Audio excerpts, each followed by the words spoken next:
Palpatine, the third eye. Palmyra, pyramid, the nose. Parborus Ghadat, the pituitary gland. Kukun, Anuki. All is, I am. All is existence. We are existence. Now to say, Rahubat, Moisar, Shalil, Wu-Sabat, Pa, Musbat, U. Let's be saying greetings to you all, away of a shook, family of Wu-Sabat, the Sabians. I am Haptwi Re Atum Hatap, one of the many student teachers, feminines and masculines of the master teacher, Pa Nabab Yananan, galactical master of heaven and earth, affectionately known as Baba Yanun, an Etherian incarnated into the body of His Excellency Dr. Malachi Z.K. York Okuran, 33 degrees over 720 degrees. When we use the word incarnated, what we're saying here is that he is what's referred to as an avatar. In the Arabic, they use the word ila mutajassud, a divine being in human form. If you went to Christianity, they may use the term angelos, angel. Angelos in Greek just means a messenger, or the angel Michael. In the Old Testament, they use the word one of the Elohim, specifically Melchizedek or Malachi Zodok. Malachi means Malak, angel of Zodok, righteousness or justice. And in ancient Tamaray, Egypt, he was known as the Hutwi or Tuhuti. In the Sumerian, the equivalent would be Ningis Zida.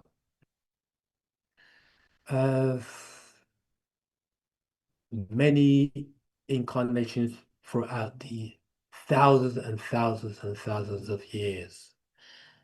Today's class is entitled Mental Alchemy, Reverse Engineering Our Minds. So once again, I say Rohubat.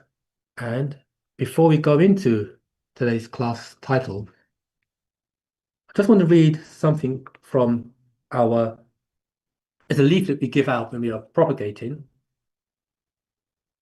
And have you seen one of these? Yeah. Yeah. I'll keep it on the same for that. Yeah, I don't have it now. I'll just read this. Right, Moisha, I just want to hey, how's everybody doing anyway before we start? How's everybody doing? On Zoom, Clubhouse, everybody doing okay?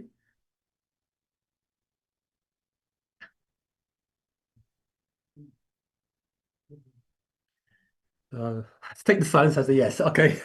Right. As I said, this is a leaflet that we give out when we are propagating.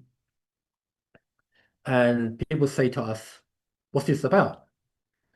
And we say to them, well, to read the line, it's got here, Wu-Sabat, a culture and way of life that restores your mind and soul. Facts you can prove is superior than belief you cannot. Now, what we say to people is that Dion Prudence says, yes, they're okay. Okay, that's great. When it says a culture and a way of life, Wu-Sabat is just that, a culture. And a culture is our means of identification. Our culture embodies everything that pertains to us as a race of people. Mospato, Samians, Nagaranadu, Negroids. Your culture embodies the food we eat, the language we speak, the deities that we acknowledge, our education, our clothes, our dressed up, our dance, music, everything is under the umbrella of culture. So when a person looks at you as a Mospato Sebian, they look at you, they know what you represent. If they don't know what you represent, we then say we give them the breakdown of what we represent. And when we say we are Wu-Sabat, that's how you spread it. Sabian, they say, what's that? The reason why they say that is because it's not in the dictionary. They cannot Google what is a Wu-Sabat or what's a Sabian. They cannot Google that because this is something that was, let's say, created or birthed by one of us for all of us. Say one of us, I have to say restored by way of one of us, and that one of us is the master teacher, Parnababiananan. He's been restored. If you don't have a culture, the question to ask is, if your culture is your means of identification, if you don't have a culture, then who are you? Now, there's a word called the word acculturation is the term that's used. Acculturation basically means you adopt another culture that is not your own and merge yourself into it as if it is your own. When we do that, we now live in an artificial life. We now have adopted someone else's identity, and that identity is an identity that is not conducive to us as mushkhas, a people, or as a salal, as a race, because we need our own stuff for us. So when we propagate, and we say a culture is just that, and we say a way of life, well, a way of life and living that restores your mind and soul. Facts you can prove is superior than belief you cannot. Or the master teacher puts it, why believe that which you cannot prove when you can prove that which can be confirmed? Because confirmation, that's it, full stop, confirmation. However, in saying that, when we start, like for example, when a person comes into Wu-Sabat, they're coming in on the premise of belief, based upon what they read or what they heard. But as you continue walking, then belief starts to dissipate, and you now come into the realm of knowing. And there's a biblical quote that says, ye shall know the truth, and that same truth shall make you free, not set you free, or make you free. Free from what? Free from what? From the lies that has imprisoned our minds.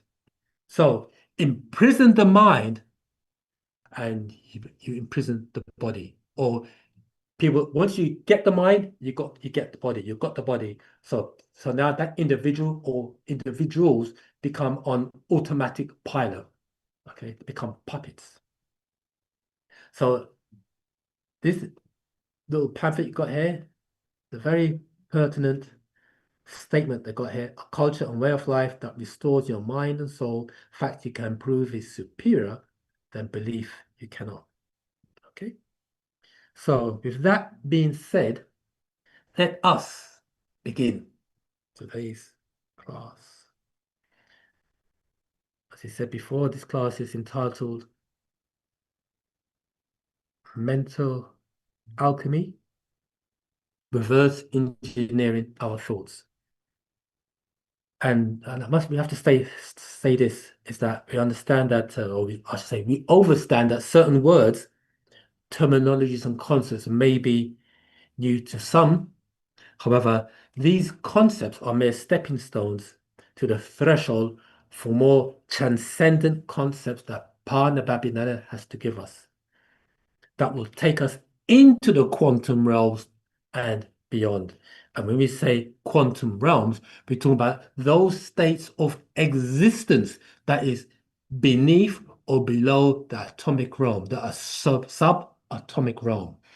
And quantum physics is, it may sound deep, like quantum physics. What's that? Quantum physics is basically the scientific explanation of spirituality. That's all quantum physics is. Okay. And there's a video called, I remember saying this a few classes back, How to Prove the Existence of the Most High. If somebody's got that on YouTube, How to Prove the Existence of the Most High, or the Master Teacher, and if you go 37 minutes in, I just found it. I found it because I tried to look for it. I couldn't find it. Anyway, I found it. And in that particular segment, the master must have said it for about 1 minute. He says, acknowledging that you are in the all and the all is it. Sorry, you're acknowledging that you are in the all and all is in you. The next level to divinity is as a quantum existing being. And that's why we have what we call Pa Takyud, our affirmation. And we say, I am in the divine love of the all expanding, and all love is in me. I'm one with the all expanding, and I'm one with the all expanding, and the all expanding is one with me. I can exist as a part of the all expanding and fail as an individual. I'm just paraphrasing. I tend to say in mispatia. Anyway, that is the epitome of what quantum physics is all about, and our existence in the all expanding, and how we are part of the all, and the all is a part of us. Meaning, if we looked upon the all as an ocean and our physical body as a vessel, as a cup, and we pour the cup into that ocean, in that cup is everything that all is. So all the qualities, we say nine ether. Nine ether is all chemicals, gases, formulas, and elements of natural nature. And that is what we Negroids, Takara Nadu, are composed of. All existing. All existing. Then you have other races are made of a lesser composition than the Negroids. Okay. That's just an actual fact. Okay. Now, let's begin. So, let me just say this now. Let's begin the class. When we say new mental alchemy, reverse engineering our minds, as taught by the master teacher, what do we mean by that? What comes to mind when we say mental alchemy, reverse engineering our minds? Anybody? And we don't do trick questions here. Anybody? Just want to hear feedback from the listening audience. Mental alchemy, reverse engineering our minds. What does let's start with mental alchemy. What does that mean? Anybody? Don't all rush to the podium. Well, when I Come to get my so everyone could hear the wisdom. The ones about to hear to them. It means hey, mental alchemy. when I think of mental alchemy, I think of like a mental Is it on? The mic on? mental trip or Mental. mental captivity, or that's what comes to mind for me. Mental alchemy. Okay. What about reverse engineering our minds? Sort of undoing, unlearning what's being given to us or taught to us. That's correct. Yeah. So reverse engineering. So You're on the right track. yeah, re-engineering, remaking, remolding, reconnecting almost Yeah. It's there. What are we remolding and reconnecting? What we doing? our thoughts, 100%. Yeah. our intentions. Yeah. You're hitting you're on the target. You say we are re-engineering, reversing, remolding our thoughts. Can you elaborate more on the thoughts? When you say, 'cause you say thoughts, you're thinking as well. Can you give a look, add a bit more to the table? You're on the right track. You're on the right track. You know, I guess so. how can we do that though? How can we, what do we need to, Knowledge, that's it. Right. information. Right, yeah. Now you got off the scales at the moment. You really got off the scale, yeah. You say all the right things, you know what I mean? You're ticking all the boxes. That's what they say. You're ticking all the boxes, yeah. So we need the information, and I'm glad you said not information, but yeah, you're ticking all the right boxes. Yeah, How can we do that? yeah. Coming together. That's what. Yeah, you know when we come together, what happens when we come together? Why do you say we come to gather together?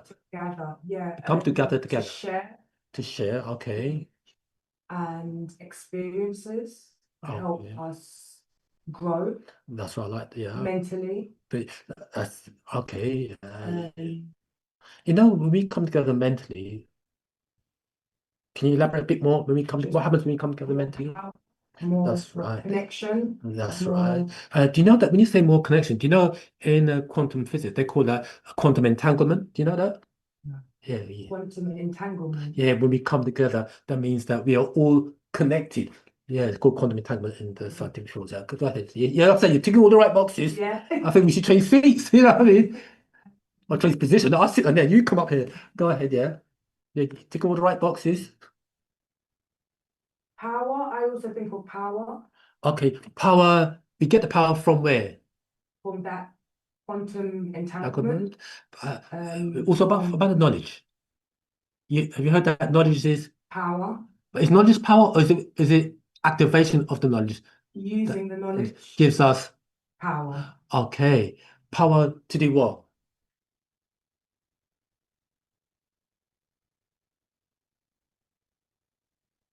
You got the power. What do you do with the power? Just let it simmer on the cooker. You got okay, okay. You're ticking all the right boxes, ticking all the right boxes. So with power, then so you got the knowledge. You're now using that knowledge. You gain the power. Does that mean that you begin to transform the power?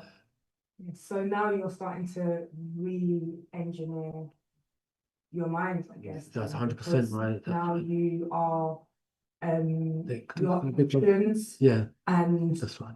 the things that you do will be different That's because right. now you're working with different information, different power, more power, allowing you to do more. Do more. So Yes, right. growth, That's right. You're growing.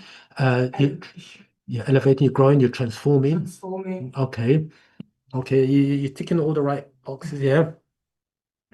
And that, as we build a bit more, that transformation is transforming from a mere mortal into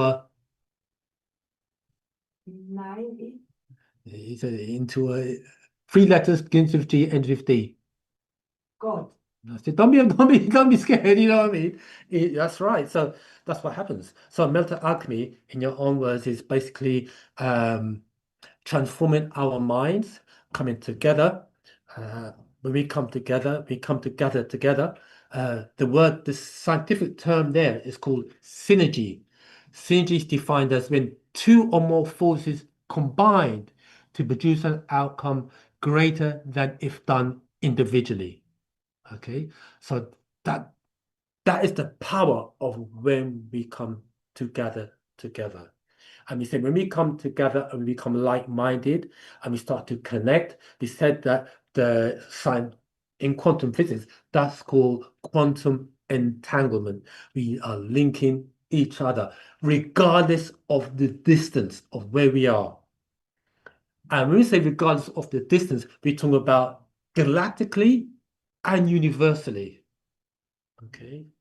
So so when we say Wu-Sabat is our spiritual science and universal knowledge, that science is quantum physics or quantum entanglement and all the other sciences as well, alchemy being one of those as well. Okay. And what has happened is when we say reverse engineer our minds, it's because of the fact, like you said earlier on, is that we have been placed under a hypnotic spell of sleep, a spell of the conscious mind. We have become unaware. Now it's time for us to wake up. And the time is now. Okay. Not yesterday, not tomorrow, now. Because there is only now. And the forces of natural nature, let me say 9 etheric forces, are conspiring to our elevation. Okay, and it's these 9 etheric forces that we call, in ancient Tamare, we call them the Pa Lavaru or Pa Netiru. Okay, the overseers, plus higher beings are all working in our favor. Okay, conspiring to our advancement, and what we are, and the one of them has incarnated in human form to outform us, to give us the outformation, and to create outstructors, so that the outstructors are now reconstructing that which is outside in. Okay, for our elevation. Yeah. Okay, so you tick all the right boxes, sis. Give it a couple of weeks, you be up here and I'll be asking the questions. Okay. And we have another word we call transmutation of mind and mental into physicality, achieving miracle-like results to the onlooker. This is what Pa Nababu or Pa Munbabu, the masters, refer to as a mental alchemy, mental transmutation. Okay. I hope I didn't lose you. Okay. Everybody on Clubhouse and Zoom, did you all get that? And we're not here to lose anybody, lose no one.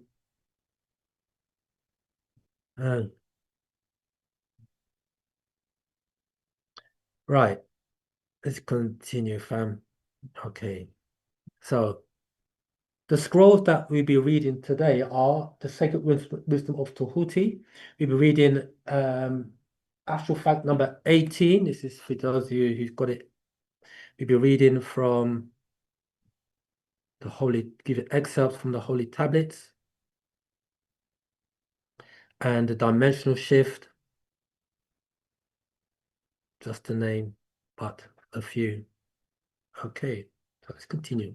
Anyone got any questions thus far? Clubhouse, Zoom? Nashat, any questions thus far? No. None so far. Okay, that's great. Okay. Okay, let's continue. So when we talk about reverse engineer our minds, look, let's read. As I was as I'm reading, I'll get all these thoughts come to me, so I have to write them down quickly before So I've got here. Our thoughts moves into our minds as waves, thought waves, carrying with it information and information from the mental reservoir to our minds. So when we say carrying information and information from the mental reservoir to our minds, what we're saying is that on the mental plane, that is where all thought forms are held. And we are extracting a portion of that from the mental as my mind. So when they say nothing is new under the sun, it's because everything is held in the mental reservoir. And the more we elevate in terms of tones, frequencies, and vibrations, as our minds begin to expand, we're able to extract more information from the mental reservoir. And there are guardians over that reservoir that help the womb. They know that this person can receive more information because the Master Jesus says that he can give us so much information that it fills up the little brain cells that we are utilizing. So it's something that is done intravenously. Okay. However, what helps to expand that or to make it more exponential is a gland that was removed from us, which is called the barotheric gland. And the barotheric gland used to sit in the hippocampus region of the brain. However, he said that it was removed. However, he said it's now going to be reinserted beneath the chin, an area called the submental. Submental means that which is below the mental or that which reacts with the mental. Okay, and that gland is an endocrine gland, and what it does is, I'm not going into technical, but simply put, it gives us random access to the divine. Okay, which is the master said that at first it will be controlled, well, basically it's controlled by the higher beings, and this allows us to absorb a vast array of information. It allows us to travel interdimensionally, it allows us to do many, many, many things. Okay, the barotheric gland, and it lines up with the endocrine glands. Have you heard of the endocrine glands? People might know that chakras, the root chakra, and da, da, da, da. Well, these are glands. These are endocrine glands, and what they do, they secrete hormones, and hormones are like chemical messengers. By way of, they are ductless glands, meaning that they secrete very small portions of hormones direct into the bloodstream based upon where they are located within the body, and that is what helps us to elevate. Once we know, let me say it like this: that's their physical properties, but the endocrine glands also have what we call an esoteric properties or esoteric function, which is to transform us, or we could utilize these energies once if you have the know-how and dematerialize and transform into a craft. These are like the higher sciences. Well, I don't have that knowledge, but someone who does. Okay.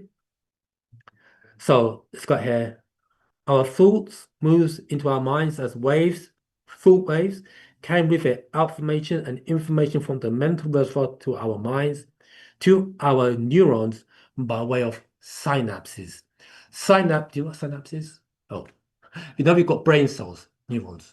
And the way one brain cell communicates to another brain cell by way of synapses. That's the information carrier. But the synapses are triggered by what we call Padamak Nashat, brain natural ether energy. Natural ether energy is what helps to create the spark from one synapse to another, and that is what carries the information. Okay, and it's by way of higher thinking. I just want to read actual fact number 18, and this is called tones, frequencies, and vibration. This one here is a bit grubby. I'm reading from page 14. Those of you who've got the scroll, turn to page 14. And I'm going to start from verse 81. It's a very powerful scroll. It's called tone, sound, DNA molecules, vibrational frequencies. Actual fact number 18. Reading from page 14, verse 81. Give you all a few seconds to get it off the bookshelf. Everyone wrote it down? Everyone got it off the bookshelf? Cool. Right, let's read it. It reads, I'll start from page 14. I'll start from let's read from verse 80. Okay, and it reads, the pyramids, part of Babylon is talking about the pyramids. Okay, prior to that, I'll read from here. The pyramids had an effect of contact with other worlds. The pyramids is a massive antennae, let's put it that way. Okay. The pyramids had an effect of contact with other worlds. 81. Just by sitting quietly inside a pyramid as a crystal, creating a balancing effect, and the electromagnetic field created by the pyramid shape, linked to the gold capstone at the right time, and the base angle of the Great Pyramid is degrees, a triangular structure of a quartz crystal. We are always receiving sounds from outer space, beyond time, from beings that exist out of the body, locked by time. Our body is, you explained last class, our body is locked in time. Remember, we have different time. We have different time frames right now. We have what we call real time, and we have fake time. Real time is the time before inception, before the sperm made contact with the egg. That is real time. And when contact is made, then it becomes our own zero time reference. And then after that, we now begin to work in fake time. This time frame that we are under, or that we move in, is fake time, being that how they move the clock forwards and back, the calendar is off, everything is off for this time frame. And even now, you hear that people say, even you yourself may say, time is speeding up. I think it doesn't seem. It seems as though time is moving fast. Well, time is moving fast. It's an actuality. Okay. Time isn't actually. Time is moving fast. So, if we didn't, we have to align ourselves with this fake time. If we didn't do that, then we go crazy. At the same time, we can also move into other time frames. You want to say something, Esmelta? It was a question I wrote from a different scroll, but how can we start to align ourselves with the correct time? Yeah.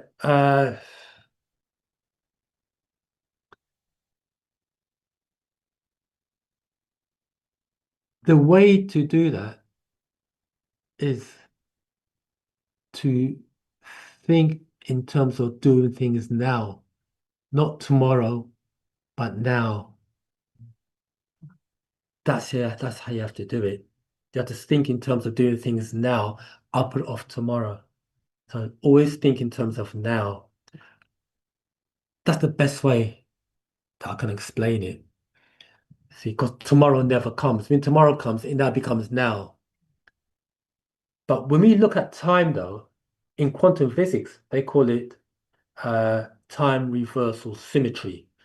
Time reversal symmetry basically means that the future and the past can be altered based upon our consciousness. Okay, so time is not linear. I think we brought this down last time. Time is not linear, doesn't move in one direction. Time is, was, and shall always be. It's all around us. Okay. And time reversal symmetry actually disintegrates what was previously taught, or was taught that time moves in a direction. Time reversal symmetry breaks and now just diminishes that concept. Okay. So so going back to I had a question on the Clubhouse. Okay, it's pretty close to Clubhouse. Somebody posed a question there.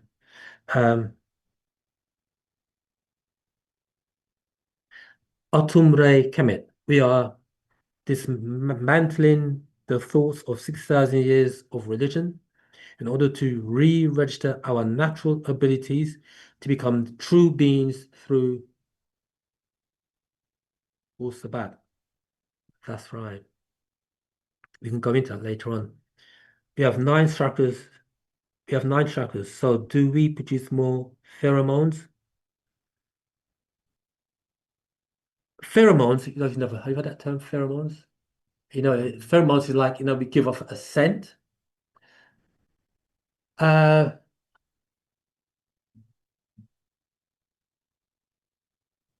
yes or no?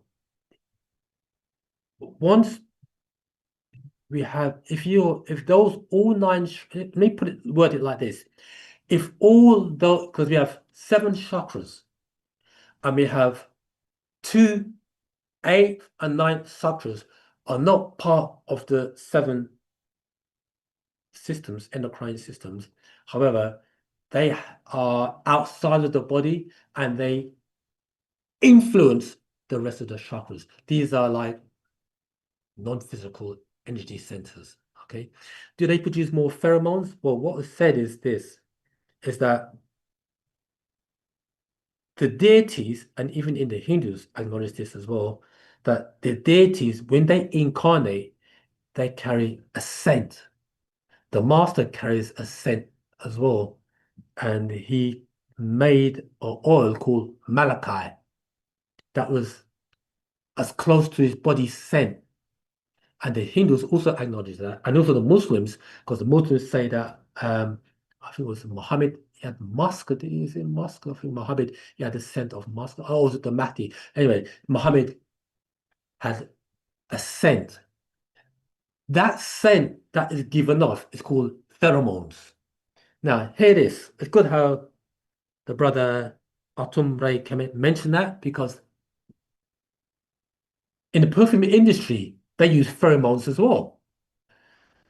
That's why, especially a female, they will put a perfume on, and you've walked 15 minutes away, and another brother's walking by, and he can still smell the scent because of the pheromones, and they make them so that it can attract the opposite sex. Animals give off pheromones as well. Yeah, it's a means of attraction. So in that respect, yes, we do produce pheromones naturally anyway. And as Nagarnado Tasu Ach Mokwanu, 9 etheric beings. So it just came out like that. Miss Batia. As 9 etheric beings, melanites, if our melanin is clean, we give off a sweet scent anyway. And that scent that we give off, those natural scents, is called pheromones. Okay, the other races that give off, I don't know what they give off, mate. More like a skunk. But yeah, animals give off pheromones, human beings give off pheromones, and other animals can sense another animal miles away, yeah, based off what is given off. And also, I have to mention this, the pheromones is also predicated upon the food we eat also. So a person may be a heavy meat eater, and the meat is lodged inside the stomach and is given off a scent. Another word for pheromones is body odor. Okay, and body odor can be pleasant or unpleasant. Okay, that's pheromones. Okay, so not Curtis, but Atum Ray Kemet, hope that answers your question. Oh, no, Curtis Dar said that, didn't he? Oh, Curtis Dar said that. Last question, Zamal. When this sun implodes on itself, do we move do we form a new one with our solar plex? Won't be around till sun implodes. That's the end of that. We don't form a new solar plex. No, we won't form a new solar plex somehow. No, sorry for that. Now what we should do is we should align ourselves because we have a solar plex and we have this three suns. The sun outside the planet, the sun in the center of the planet, and the sun inside of us, that black sun. And we should align all those three suns together.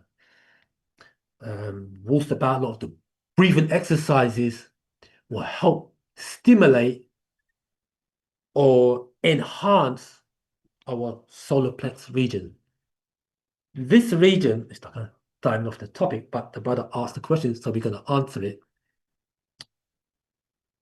This solar plex region is also a chakra, an energy center, solar plex region.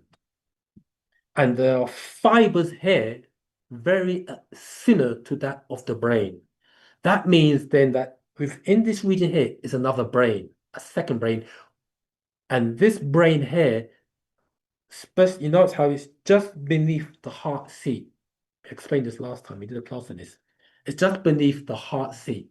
And this heart seat emanates an electromagnetic field more powerful than that of the brain. And there is a nerve, a cranial nerve that runs from the brain to this region here, and it's called the vagus nerve. We have 12 cranial nerves, and the 10th cranial nerve is called the vagus nerve, the longest of all nerves in the body. The 10th cranial nerve, 10 of the 12. Okay, called the vagus nerve. VAGUS, the vagus nerve. Okay, so this region here, the solar plex region, when we are chanting, when we are breathing, when we are doing our visualization, we should place our concentration from this region here, the solar plex region, more powerful. You know, people say, I've got butterflies and I've got a gut feeling. Yeah, because of this region here. Okay, the solar plex region. If you're perplexed about anything, focus your energy here. When we say energy, we talk about the power. The word for power is sakham. That's what we use, sakham. Or like in the Oriental, they call it chi. The Hindus call it prana. Okay, so we have a breathing system, which we call smay, breathing, SMAI, smay. Now, fork, smay breathing. And smay breathing basically means that it's a method, it's a three-part method of breathing, a breathing process. The first part is as you breathe in, you push the diaphragm out. And if that is all you could do, that's a very powerful breathing to do, just to push the diaphragm out. Push the diaphragm out as you breathe in, and as you breathe out, you relax it. There's more to it than that, but that's the first step. And you're breathing through the nose, you breathe out through the mouth. The reason why you're breathing through the nose is because by breathing in through the nose, it warms the air. You breathe in through the nose, you push the stomach out, and as you exhale through the mouth, you allow the stomach just to relax again. Or really, it's the diaphragm, really. Very, very powerful center. Nobody really talks about this center. And that's why the master teacher has given us the breath scroll. And it is by way of our breathing that we excite certain etheric energies to the brain as well. Okay, so there's a science behind that. We've got the scroll there. Seek out the scroll, natural ether energy. On the back, that then goes deep into it. This one here, natural ether energy, goes deep into what happens when we breathe, and etc. We can talk about that later on. It's got here. Curtis Starr. Thank you, Zamal. The reason I asked the question is because women always say I smell good. Oh, that's good. Yeah, there's something to boast about. It says the heart seat pulls in more. So when you emanate a shock, you'll be surrounded with a shock. Don't like the word manifest, but that's what it is.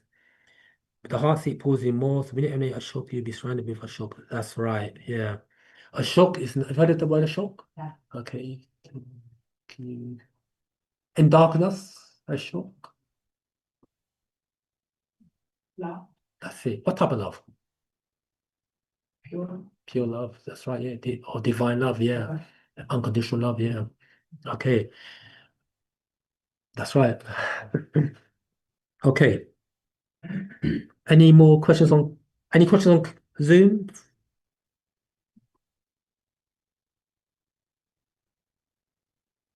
Nothing on Zoom? Everyone just taking in the information? Okay. Oh, let's continue reading. So we're talking about our thoughts, and we're reading from Artifacts number 18, Tones Frequencies, page 14, verse 81. We are always receiving sounds from outer space. 82. Beyond time, from beings that exist out the body locked by time. 83. Those of your own genes are speaking to you from the other realms. You just have to learn, be taught how to tune in on their frequency.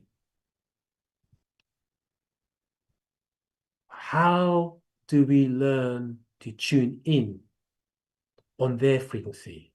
Any ideas? The operative word is tune. When you say tune, what comes to mind? Yeah, tune. Through meditation, Correct. Anything else? Meditation, yes, right. chanting, Chant, yeah, that's it. I'm really glad you said chanting. Who's speaking? Linky, Who's that? Linky, Blinky. Nkuna, yes. Okay, well done. So, can you talk more about chanting first, please, Samantha?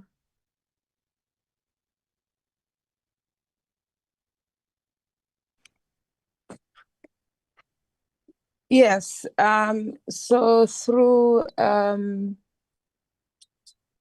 chanting on the recommended times, so 9393 if you can at 3 a.m. and also chanting on the correct keys, FAC. Correct, yeah. Yes. You hit the target already. I'll just give you the heads up on that. You hit the target already. So yeah, you're 100% right.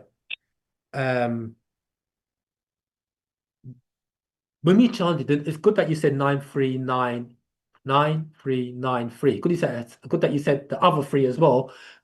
Because that three is 9 a.m., 3 p.m., 9 p.m., and 3 a.m. Okay, very good you said the 3 a.m. as well. Now, if we all chanted at those times, regardless of where you are on the planet, we would align.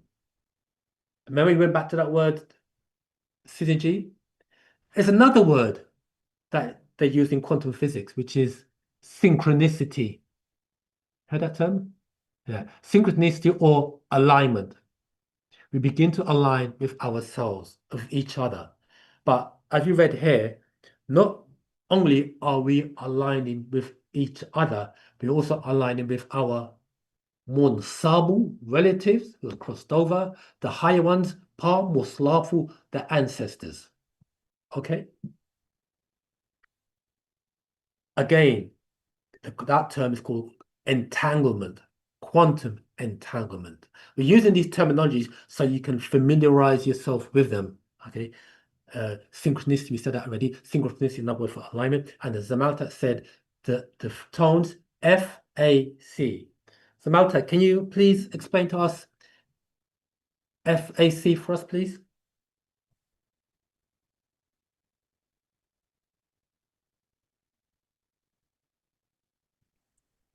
Like if Yes. So I know the one connects with the cosmos, which is the sea. correct. Okay, now that leaves F and A. Well, okay, you're doing very well. Yeah, you're ticking the right boxes. So I'll just give you the heads up on that. Make you Yeah, give you the confidence. You tick the right yeah, box. C is the cosmos. Okay, F and A, yeah. So you connect with the cosmos, and then with the body, which is I think it's the F. try again. It's the A. That's right. Yeah, and the last one is So the cosmos, the body, and I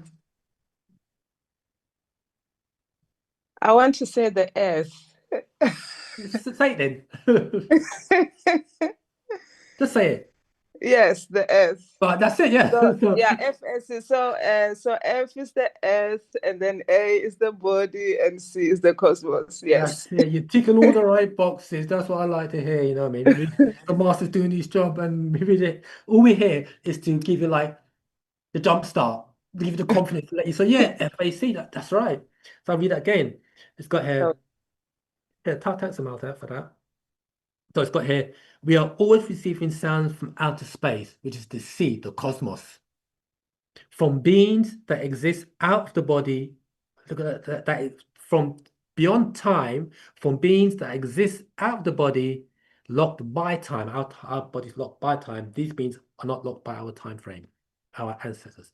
Those 83, those of your own genes are speaking to you from other realms. Okay, meaning they are of your own morphogenetic field. Okay, Zamal Usia talked about that last week. You just have to be taught how to tune in on their own frequencies. As the Zamal says, the tones is F, A, C. The first one is F is the earth, A is the human body or the physical body, and C is the cosmos. Now, these tones, F, A, C, is very specific. It's specific because it pertains to the notes by which our, as Nagara Negro's body vibrate on.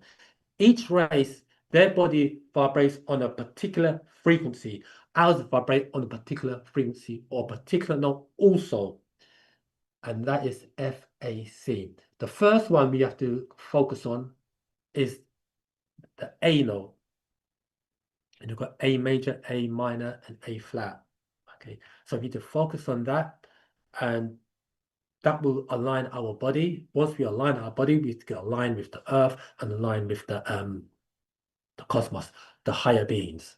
Okay, so that's the focus of chanting. And I'd just like to say this: if there's one chant that I would recommend, if someone said to me, if there's one chant that you would recommend to do, what would that be? I would say the Om chant.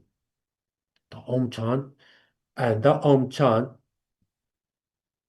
is all encompassing chant. You heard the Om.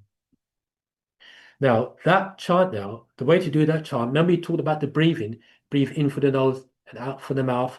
And we said that we push your stomach in. With the Om chant, it's like that. You breathe in. As you're breathing in, you push your stomach out. Then you exhale. Oh.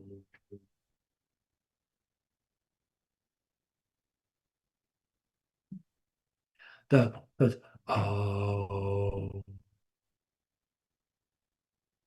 And the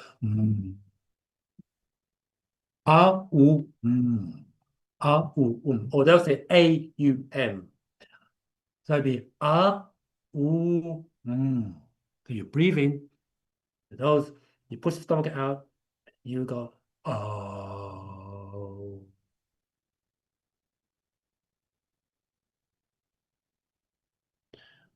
Oh. Now, this is an agreeable exercise for you to do.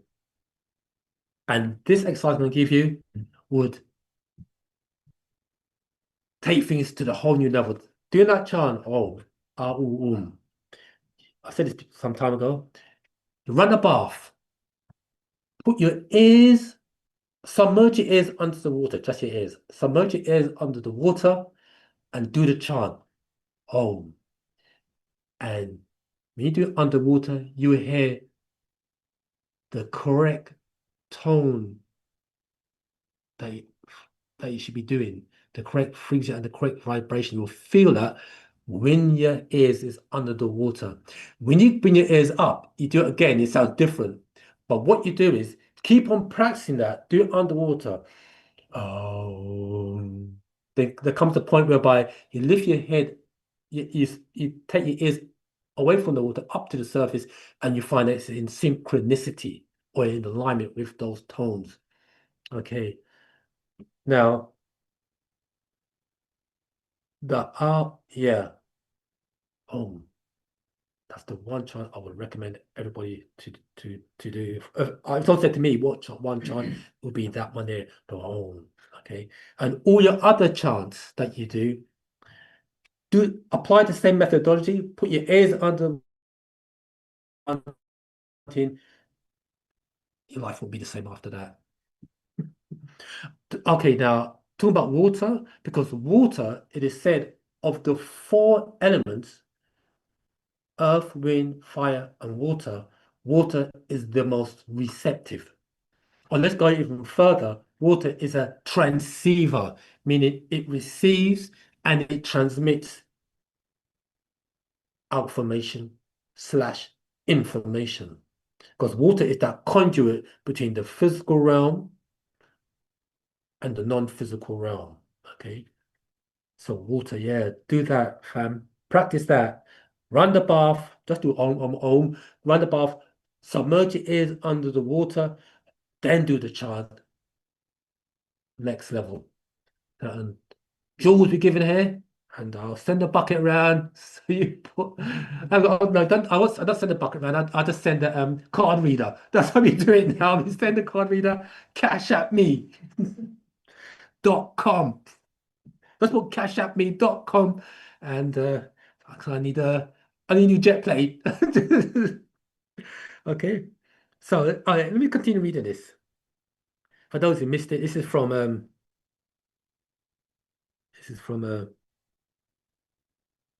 yeah, artifact number 18. Yeah, so it's got here. Those of your own genes are speaking to you from the other realms. You just have to learn, be taught how to tune in on their frequency, FAC. 84. Once you do that, you can hear them and feel them and even touch them. That's next level. Okay. Or they all visit them and they visit you. That's next level. You know what I mean? That means that you now begin to hang on, you better travel interdimensionally. That's what Baba is saying here. Okay. Let's quickly go to Clubhouse to see if there's any let's go here. Autumn Ray commit, fasting, chanting, meditation, and hydration. These are actions or practices that we can do to invoke the presence of the ancestors. Fasting, chanting, and meditation. That's right. Fasting, that's right. Yeah. Fasting is just abstaining from food. Fasting is a very, very good practice. And because he's mentioned fasting, I'm going to just build on that. When we say fasting, you know that there's a time when we should eat.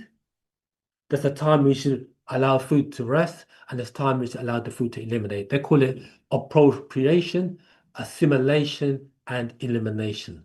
So appropriation means the time we take in food, and that's between 12 noon and 8 p.m.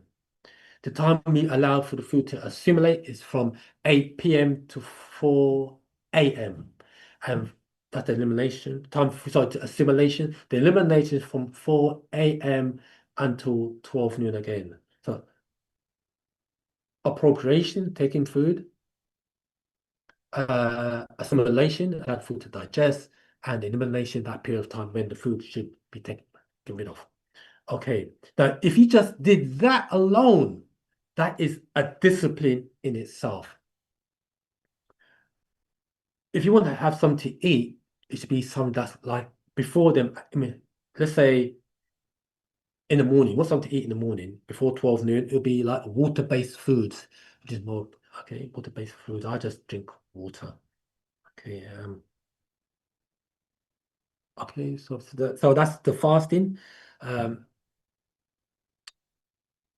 when you says because you mentioned fasting, when you're fasting, you should really go into fasting gradually.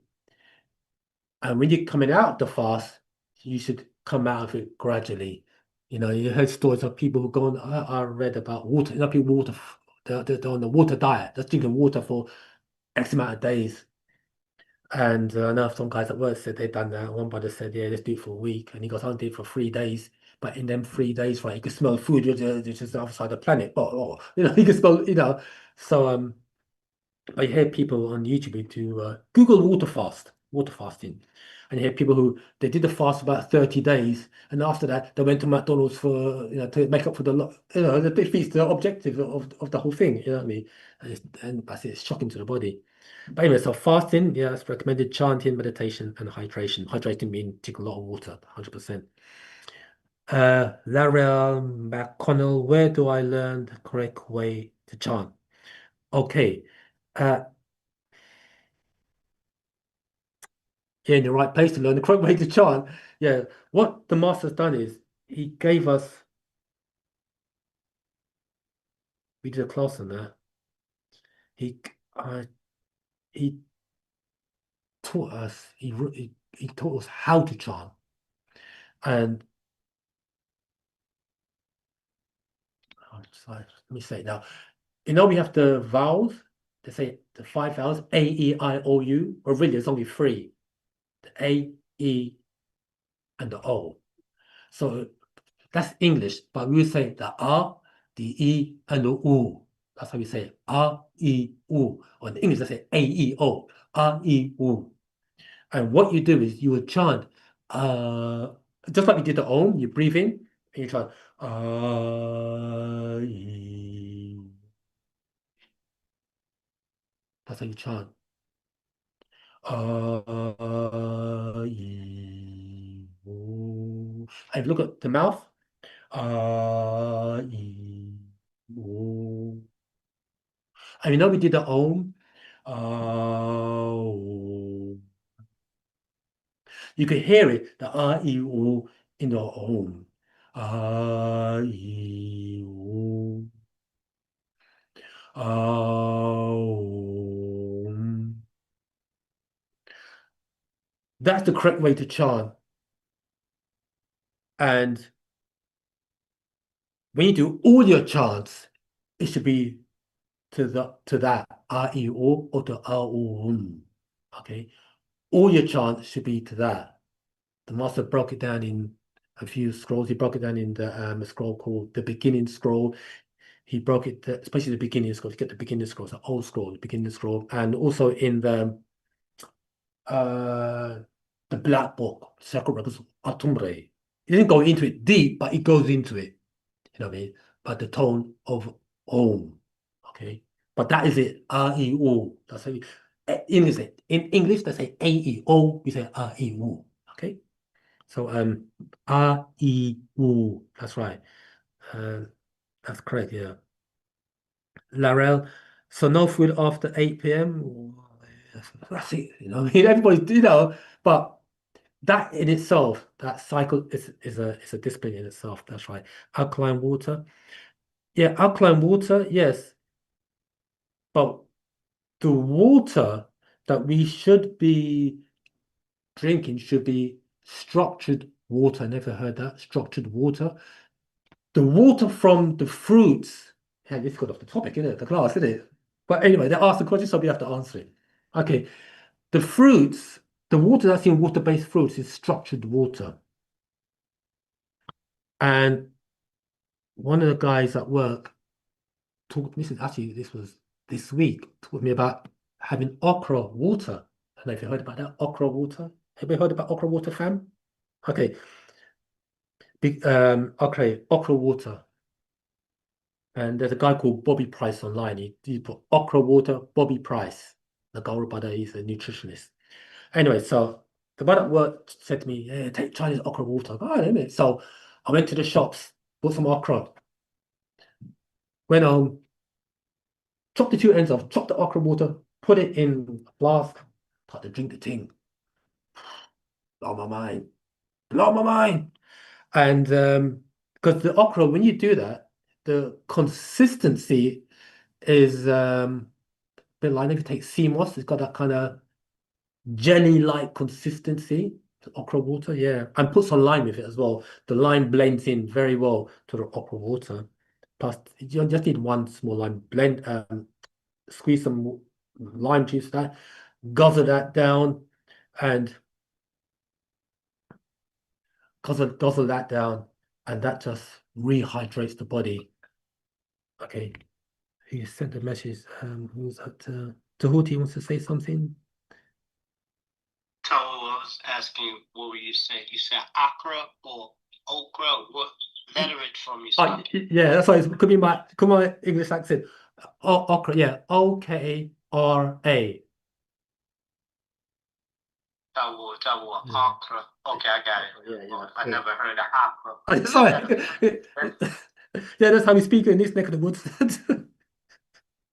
Yeah, Is cool. it a fruit or vegetable? Actually, it's a you know the okra, OKRA. It's a fruit, you know. Actually, it happens. Good thing you said that because there's a guy called Bobby Price on YouTube. I was listening today, and he goes, "Yeah, it's a fruit because it has seeds in." You see, and you could, yeah, that's right, Laurel's fruit, yeah, because it's got seeds in it. You could just eat that, and you drink the water. It's something else. Okra. Yeah, that's what I want to say. So the okra water now, the okra, you put it with the water because the okra is kind of jelly looking in it. That's jelly consistency. What it does is it restructures the water. It makes it structured water. So structured water basically means that it's able to hydrate the cells even more, especially the mitochondria, because the mitochondria in the cell is what gives the cell its vibrancy. It energizes the cell. So the mere fact that the water becomes structured and you're drinking that, hey, the whole body becomes hydrated. Okay, and like I said, go ahead, Zamal. The okra water, that is a fruit from where? What country? Yeah, that's we're okra, yeah. But it's a fruit that grows naturally. That's where? right. Yeah, I don't know, mate. I think the guy just I can't remember. I think it was Africa. I think it was in the brother. I think the brother didn't mention the name on the thing on the YouTube. Yes, it's found in Africa. We have a lot in here in Okay. Africa of it, Oh, gotcha. Yeah, fantastic. and it grows like grass. So, yeah, you could get it from yeah, you know where you get your food from, your provision. Not about the supermarket, but the market from the yeah. Check that out, okra water. I will. Like an international market, not like a regular supermarket. Yeah, the international market. That's right. Yeah. Okay. Sorry, again? Y'all have Whole Foods in the UK, Yeah, we have Whole Foods. Yeah, you could dip. so Yeah. it would be in Whole Foods probably. What about Whole Foods, mate? You know the uh, we would tend to get them from in the UK. It'd be like the Indian man shop. Well, I know African man shop them. Yeah, if you go there, but Whole Foods, I don't know about Whole Foods. They may have it there, but try an Indian market. The market that you they get in if you go to Marrakesh. The markets like that. I don't know what you got in America. No, I've never actually seen a street market. Like a street market, that's it. I've never seen a street market in the US. Okay. Okay. A street market like a farmer's market? Is that what you're saying? Yes. Like farmer's market? Yeah. It's like a farmer's market that sell, you get your hard food provision, yam and banana. Eat yam and banana. I don't understand what you said. I heard banana, but I don't know what the first thing you said. Yam. YAM. You don't get that? Oh, Yam? yeah, that's it. Yeah. A yam like a sweet potato. Yeah, that's it. Yeah, that's it. Yeah, that's it. It's easy to get hold of, It's not like something that's exotic. Yeah, it's easy to get hold of. Oh, too. Yeah. I'll look for it without a doubt. Yeah, you do that as well. It'd be great. And so it's got here Pata Amun Dre. Wabat up to you. You've got Okay. Kobe with his hand up. He's been Oh, there for a while. put him through, please. Kobe, Robot Zamal. Robert. Yeah, so I think also just to say to help out the guy who's looking for the okra, I think any African shop should definitely sell it. And sometimes it goes by ladyfinger. Okay. Finger. So if he comes across like if he's looking for it, I think it's ladyfinger. Okay. Partner to Google it. But as to my question, yeah, ladyfingers. Okay. So you were talking before about the chants and us chanting on the A tone. That's right. I just wanted to know if there's any chance, whether it's any of the chants that the master teacher has given us, or anything that we could potentially do to align ourselves with the F and the C tone. Okay. Yeah. Yeah. You could do all the chants by the A, F, and C. If there's there is an app called Datona. That's called Datona. There's an app there which will tell you when you're chanting, just chant into the words, go in your phone, just chant towards it, and it will tell you whether you're on F, A, or C. Or it'll tell you different notes from C to C, tell you if it's A flat, A sharp, G sharp, blah, blah, blah. It's called Da toner, D-A, Da toner. So that will tell you whether or not, it'll tell you what note you're actually chanting on. So now, let's say you're doing Om. You could do Om, but you'd have to adjust the tone of your voice so you could get the right note, you see. You know, Om, or you might have to Om. So it depends on your voice. You've got to use your own voice box. Use that that app, and it will tell you, oh, you're on A, and then you would hold it on A. Yeah. So that will help you in point you in the right direction. Oh, I'm on this note. Okay. Tap. I've got one further question. So, in chanting in line with these tones, with the F and the A and the C, are you able to break down what that potentially does for us? For example, chanting on the F tone and being in line with the planet, what is the end result? What are we getting from that? Or chanting on the C tone or chanting on the A tone? Yeah. Communication. You're getting communication with the higher beings and your ancestors and the earth. You see. Now, that's basically it. You're now realigning yourself to natural nature. That's what you're basically doing. Another word that you said earlier on is synchronizing your whole body to natural nature. You're synchronizing your body on the A to your human body. You're synchronizing yourself to the cosmos and synchronizing yourself to the earth. that synchronization or alignment is mental alignment first. Okay. Once you align yourself mentally, everything else will fall into play. Okay. The master says it's he said that the A note is the first one you need to align yourself with, A. And when we say synchronization or alignment, what we mean is that things will start to happen for you and to you. It's like, I'm trying to find the right words to put it. I always use this example. It's that you're driving down the road. Say you want to park somewhere, and you send a thought out. I want to park a space within this vicinity. You'll get it.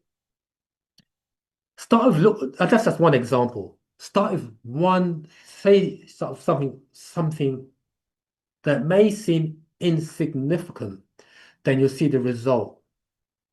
But success breeds success, and there comes a point whereby you just think it and you know it's going to materialize at the power of your thought waves.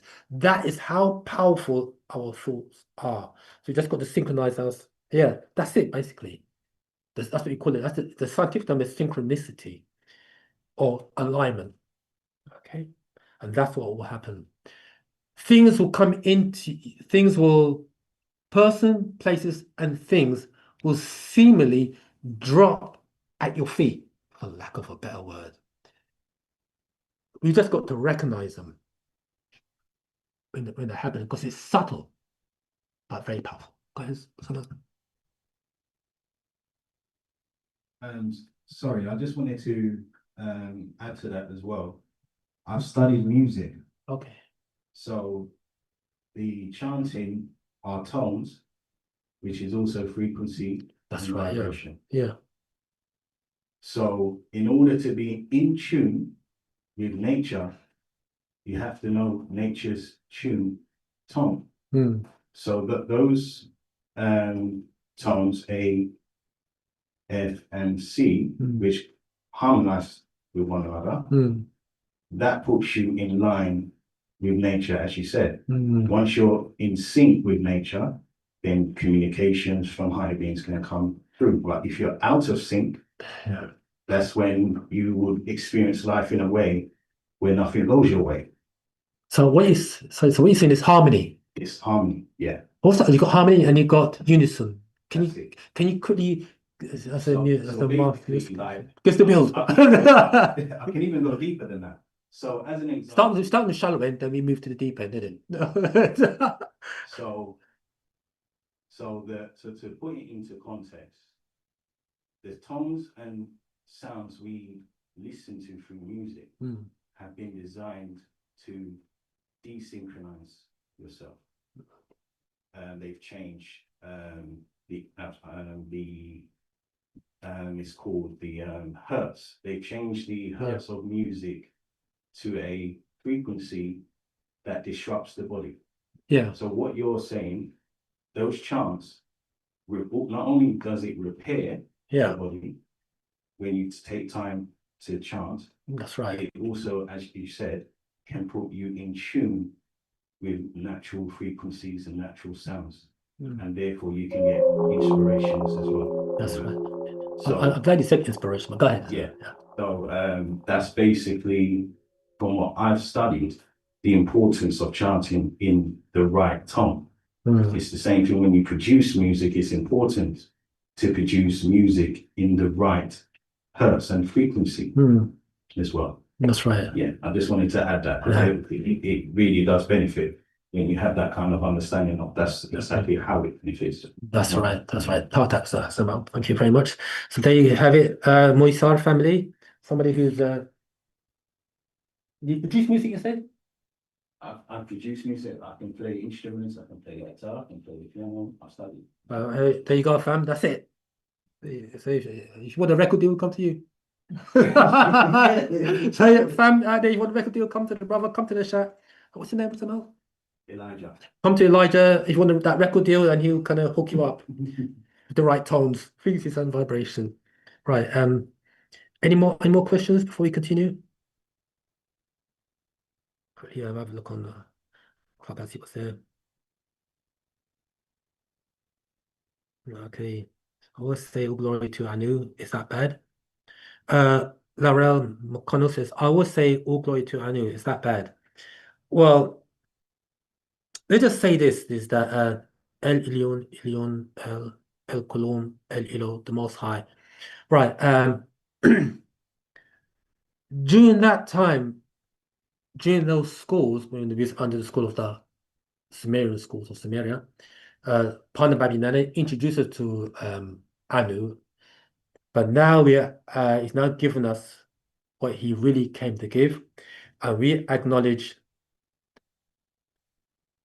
if you say the Most High, it will be Reye, or Re, or some people say Ra, that be the Most High to us. However, we have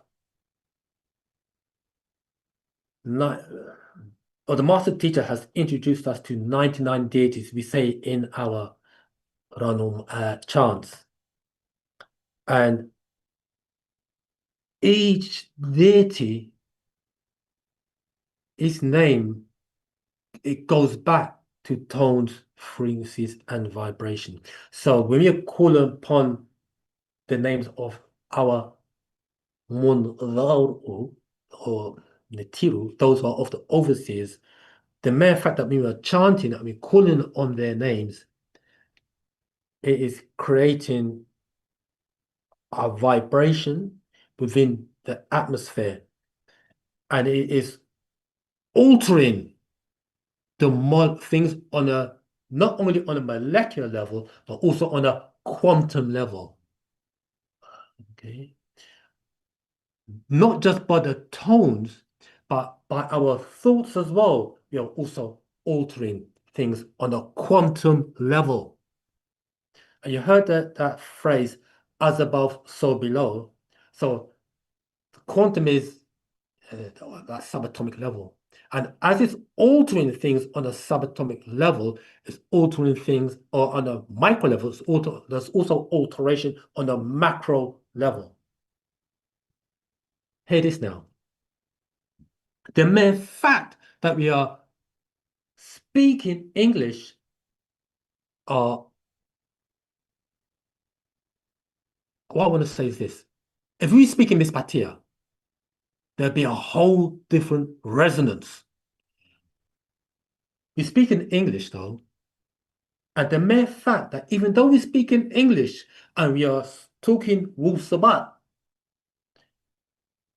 it is altering things on a quantum level and also within the atmosphere as well. And because of that, it's altering our states of perception. I use the word perception with all intents and purposes because we have our 5 senses, which are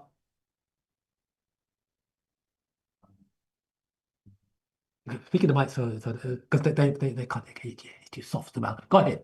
Our 5 senses are Sight, hearing, touch, taste, and smell. correct, 5 senses. But Master said they all boil down to one sense, which is that one sense. You said it because of T. Touch. Touch. And that goes down to one overall sense, which is called gives a P. I said it. P-E-R. Perception. Correct. Yeah, that's it.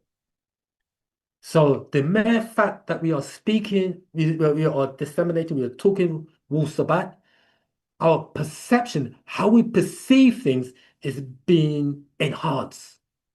Okay. So there's lots of things that are happening just with Wu-Sabat, and that's just in the English. Imagine what will happen if we're speaking Mispatia. Because the higher beings, they don't speak English when they're amongst each other. Let's say Mispatia. How do you know to speak Mispatia? Because Mispatia translates as language of those from the stars. Okay. Larel. Okay, so Atum Ray commit. Anu is not your is not what you is not your what they call God. So Anu is the father of those they call God in the Bible. Yeah, right. Anu is in Sumeria, they refer to Anu as the heavenly one. That ties into a group of beings called the Anunnaki. The Anunnaki translates as those beings who came to Earth from Anu in groups of 50. Now, these Anunnaki are in the Bible are referred to as Elohim, Theos, the Allahumma in the Quran. These are not our deities, because there are in that land what we call the red zone, like from the Tigris Euphrates going over into Sumeria or Iraq, Iran, Syria. That's the deities that presided over those areas.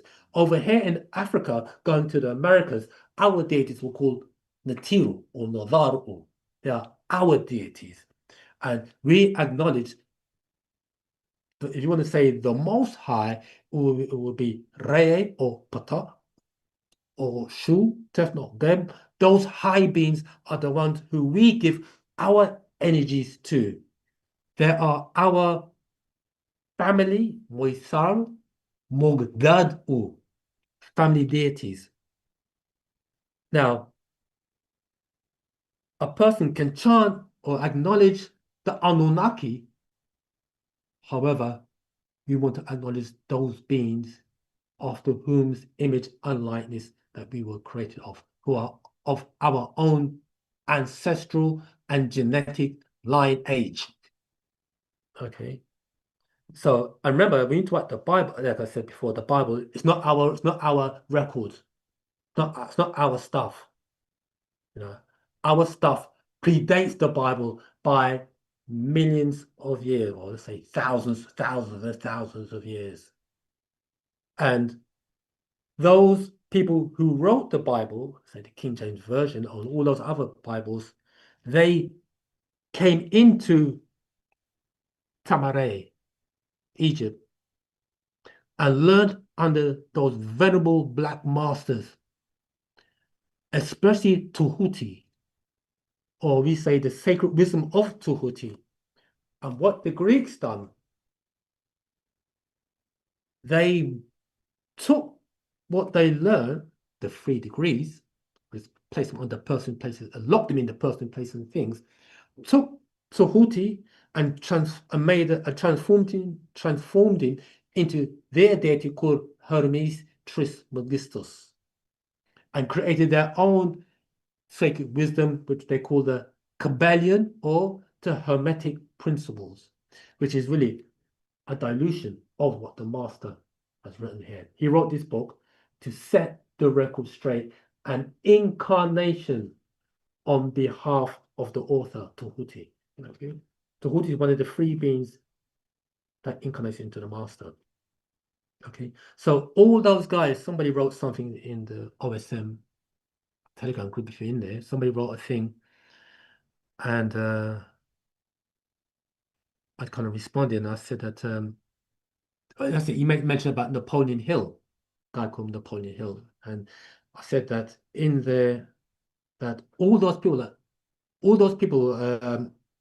back in the early 1900s, etc., they all studied the Kemetic principles, what they call the Kemetic principles, or the sacred wisdom. You know what I mean? We call it the sacred wisdom. They all studied the teachings of Tuhuti and wrote books like Think and Grow Rich, etc. And you read them, you can say, hang on, this is coming from such and such. It's good to read.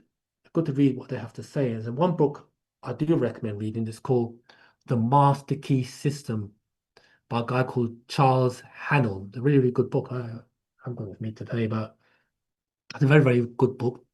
The Master Key System.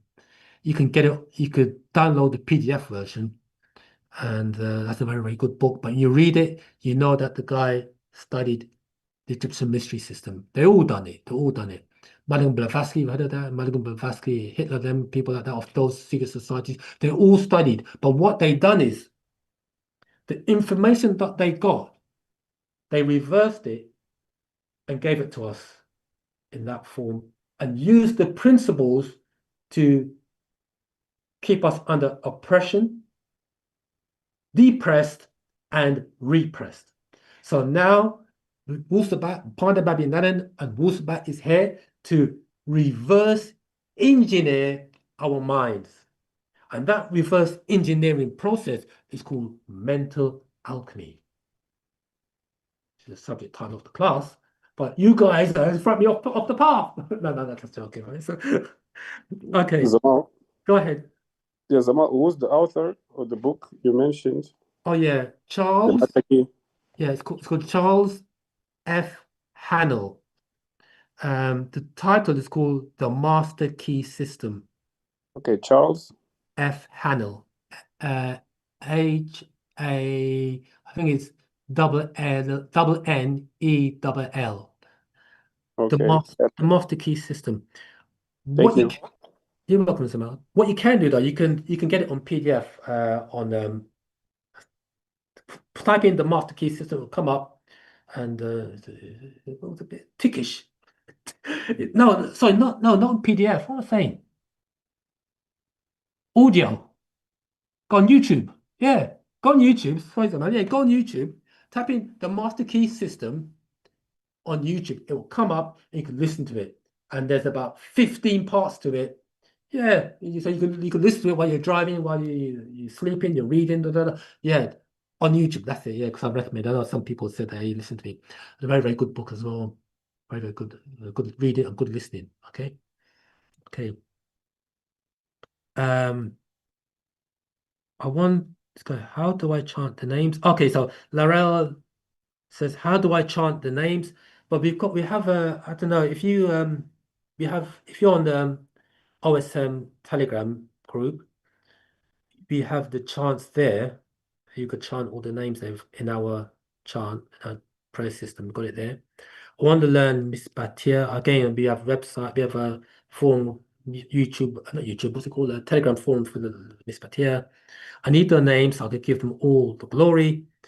That will come as a amalgam, you give them all the glory. I've been listening to Napoleon Hill and Neville Goddard. That's well, yeah. Yeah, they're all Neville Goddard and Napoleon Hill, all of them. They're all studied the Egyptian mystery system. That is the source. And nothing wrong in reading their books, because there's always wisdom to learn. You know, I also read the Sacred Wisdom of Tahuti. Okay. Mental Alchemy. The Master Key System. I listened to their audiobooks. Okay, right, yeah. Okay, yeah, Mental Alchemy. That's the title of the class. Okay. So there's a question here. What is meant by mental alchemy? Reverse engineering our minds. So any more questions before you continue? Has it come off? Oh, okay. Okay.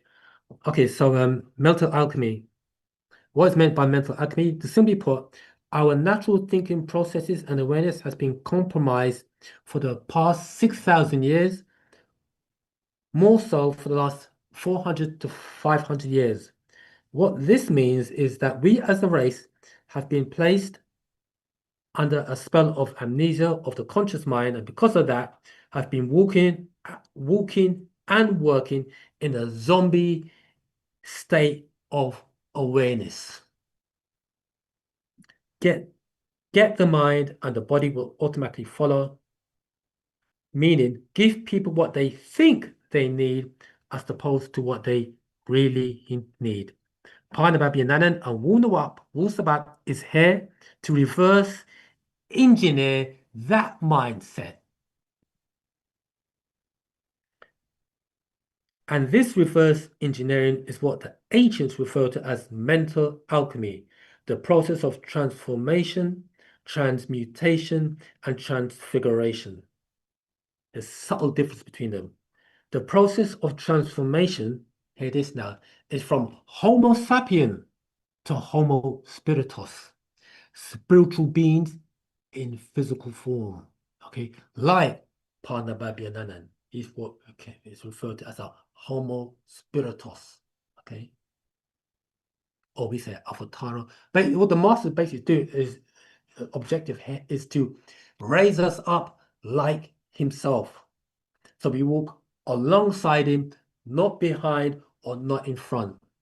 Feminines and masculines. Okay. Mental. Zamal, Go ahead. Zamal, we have David sharing the screen. I'm not sure if it's intentional or not. Okay, just removed it. Okay. Okay. Okay. So mental transmutation is the art of changing and transforming mental states, forms, and conditions into others. And transfiguration is the art of changing form from one state to another. I'll quickly touch on transfiguration, then we go into transmutation. Transfiguration is the art of changing from one state to another. No. Let me go back. Some reading for that, some serious that one is there. It's not mental transmutation instead, then you go to transfiguration. That's deep. That one is something else, next level that is. But we can get there. Let's go to page 86 of the Sacred Wisdom of Tuhuti.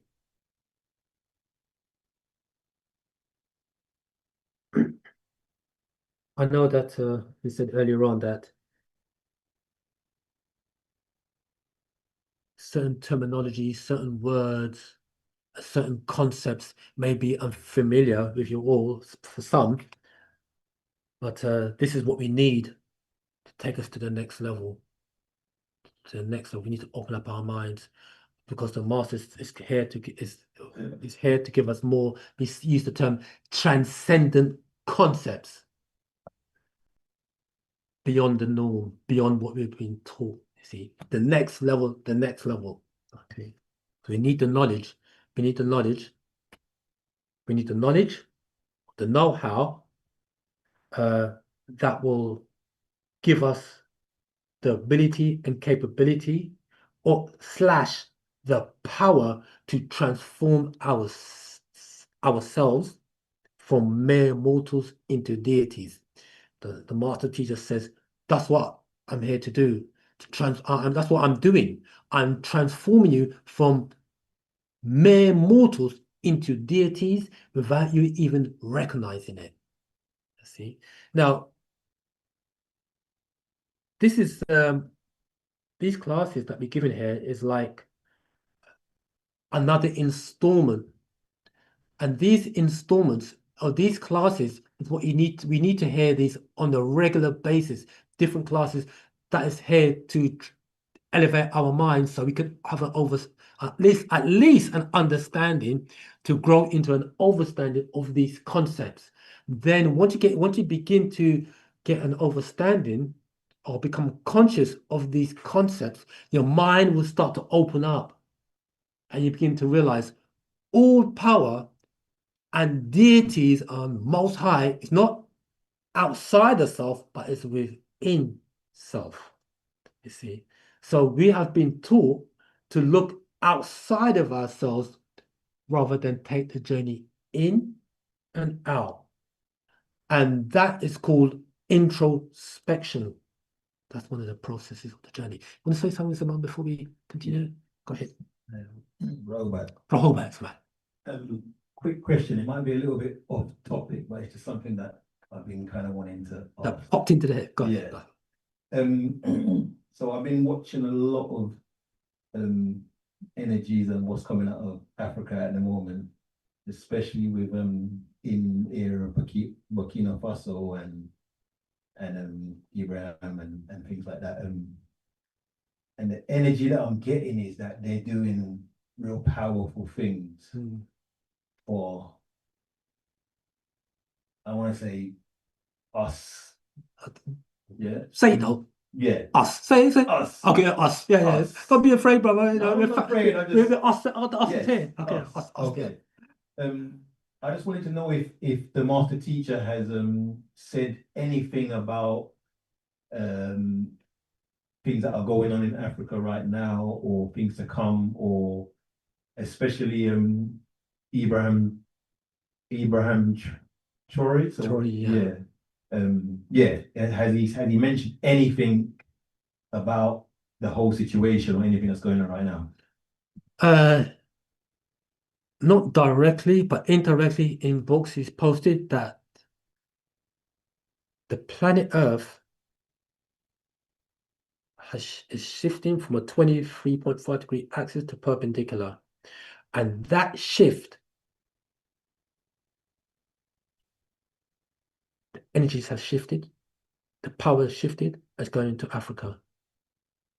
I was reading that the other day. I think it was in the Mind Scroll. Is it in the Mind Scroll? Let me quickly have a look in the Mind Scroll. Sorry if I'm going a bit off. No, that's not sorry about it. No, you asked the question, so we're here to answer it. I'm trying to see if it's in the Mind Scroll. It's reading something. No, it's not in the Mind Scroll, is it? I wonder about one of the others. Maybe it's online. Terry or one of the other guys there talking about it. The energies of the planet Earth is shifted or is shifting, and power is going to Africa. See, and a lot of wealth, oil, etc., is directed to Africa. And the master teacher calls it the southeast gate is opening or is opened. And religious people are praying to the east and they're praying to demons as opposed to shifting their attention to the southeast gate. That's where the energies are coming from now. See? So he's saying that, yeah, the power is coming back to Africa. Okay. All we have to do, as we stated earlier in the class, is align ourselves with those power forces or 9 etheric forces. That's all we have to do. And I'll say something else also. Step out of his way and let him kill himself. You know, that's all we have to. 2 things we have to do. 1, stay out of his way, let him kill himself, because it's not our fight. It's the evil versus the wicked. And we just have to align ourselves those 9 etheric forces. And I say ourselves with all intent and purposes, because ourselves means just us, like you said, just us, just us, justice for us. Yeah? Because we talked about this, the Malta sister earlier on, we're saying that alignment is where we get our power from. When we align ourselves together, when we are in synchronicity with each other, or when we synergize ourselves with each other. Come together as one force, unity, be in unison and harmony. I look at you, brother, because you're the musician, you know what I mean? In unison and harmony. That's all we need to do. That's where our power lies. Unison and harmony. Synchronicity, that's a scientific term, synchronicity, you see? Because 9 ether is a unifying force. 6 ether forces are uncooperative force, is not beneficial to our unification. See? That's why they sorry, someone? The opposite. The opposite. That's right. Opposite, yeah. Very good you said that, because the forces of nature alternates and alterates. Alternates, go back and forth, and alternates, changes form. The energies change. Now the energies are now in the, as you said earlier on, the energies, or we say ba tasu ak nashat at, the 9 etheric energies are now in our favor, conspiring to our advancement. And that came with the coming in of Pa Nabab Yananan and Wunawap Wu-Sabat. We are in the here and now. This is our day at time. Go ahead, Zamal. Yeah, I just wanted to give you the reference for its actual fact 14, the procession change. That's the the actual fact you're referring to from verse 1, 1, 2. Want to read that first, please, Zamal? Torah. So it says, so now it is time for emotional movement by the heart of the man, Geb, as Nunet, to relocate as it is just left, and the new location to which it just moved to, Africa, is also enormous. 113, for the place is just left, the Middle East, the spiritual energies are now gone, and evil six ether forces have taken over, and now there is much bloodshed, killing there where their religions were born. 114, and to that place it will never return, for the place it is just moved to, Africa, a new revitalized spiritual energy of Wu-Nuwapu have appeared out of the West and will dramatically affect the Africans who live in Africa and accept Wu-Nuwapu. 115. There in turn affect the entire planet with our renewing of 9 ether forces. 116. What is the planet Earth's energy force? It's 9 ether forces born of Nunet and Nun. It's at the polar plexus, it's at the solar plexus of the planet, the heart seat, Harkut.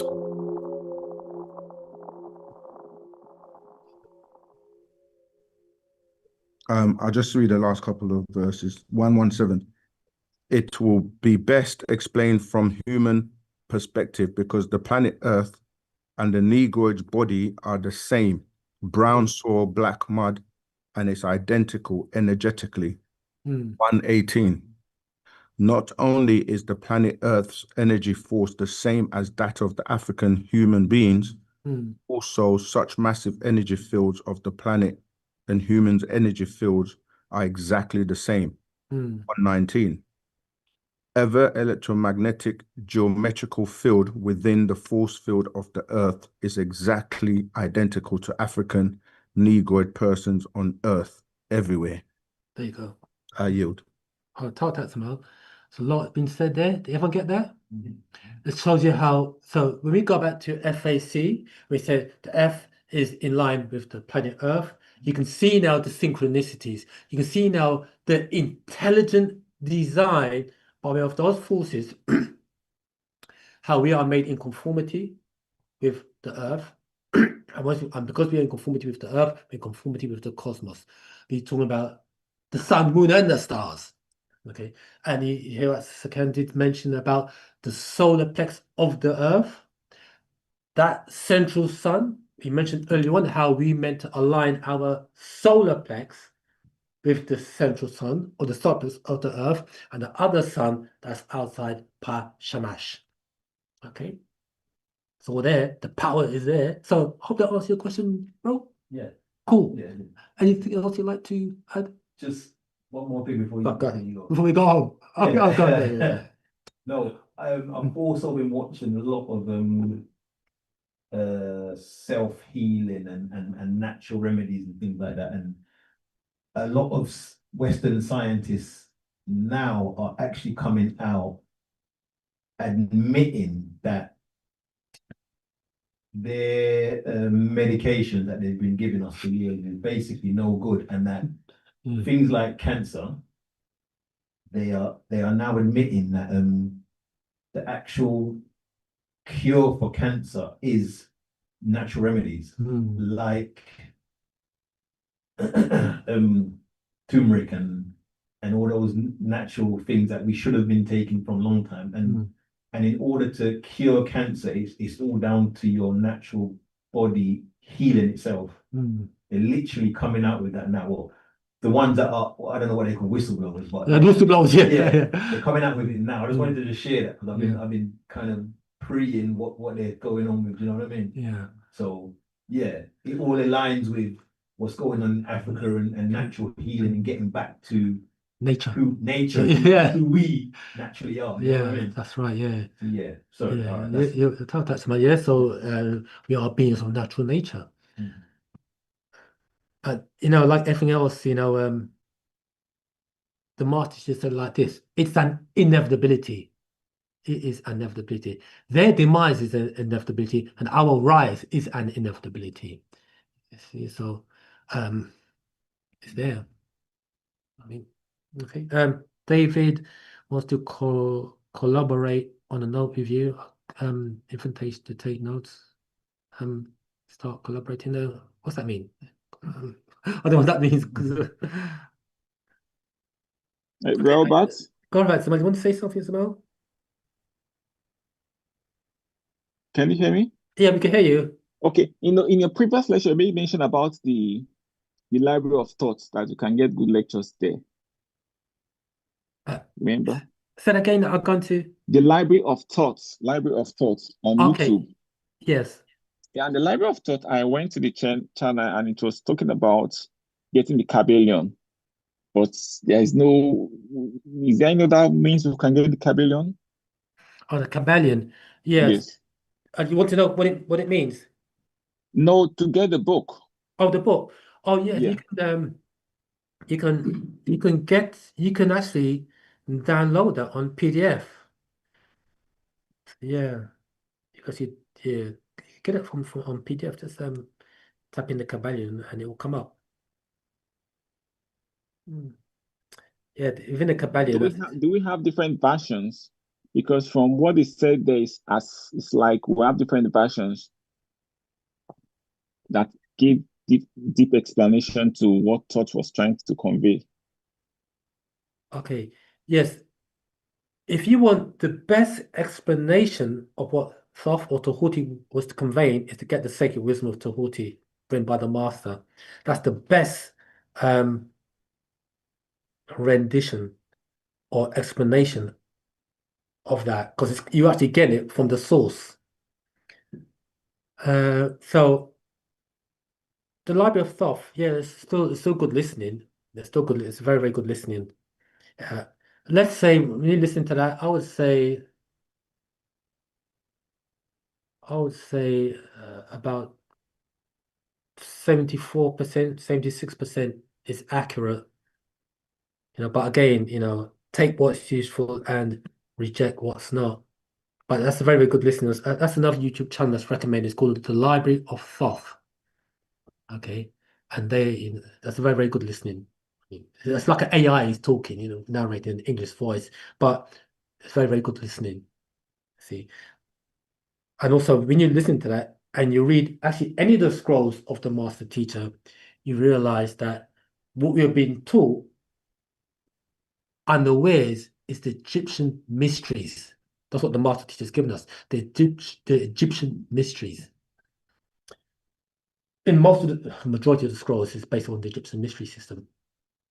And some of them, he's like this, like that scroll there, natural ether energy and neuroplasticity, neuroscience of Wu-Sabat, etc. So the mind scroll, all the scrolls the master's given us, it's actually coming from the Egyptian mystery system. So they, like Napoleon Hill and Neville Goddard, etc., they studied the Egyptian mysteries.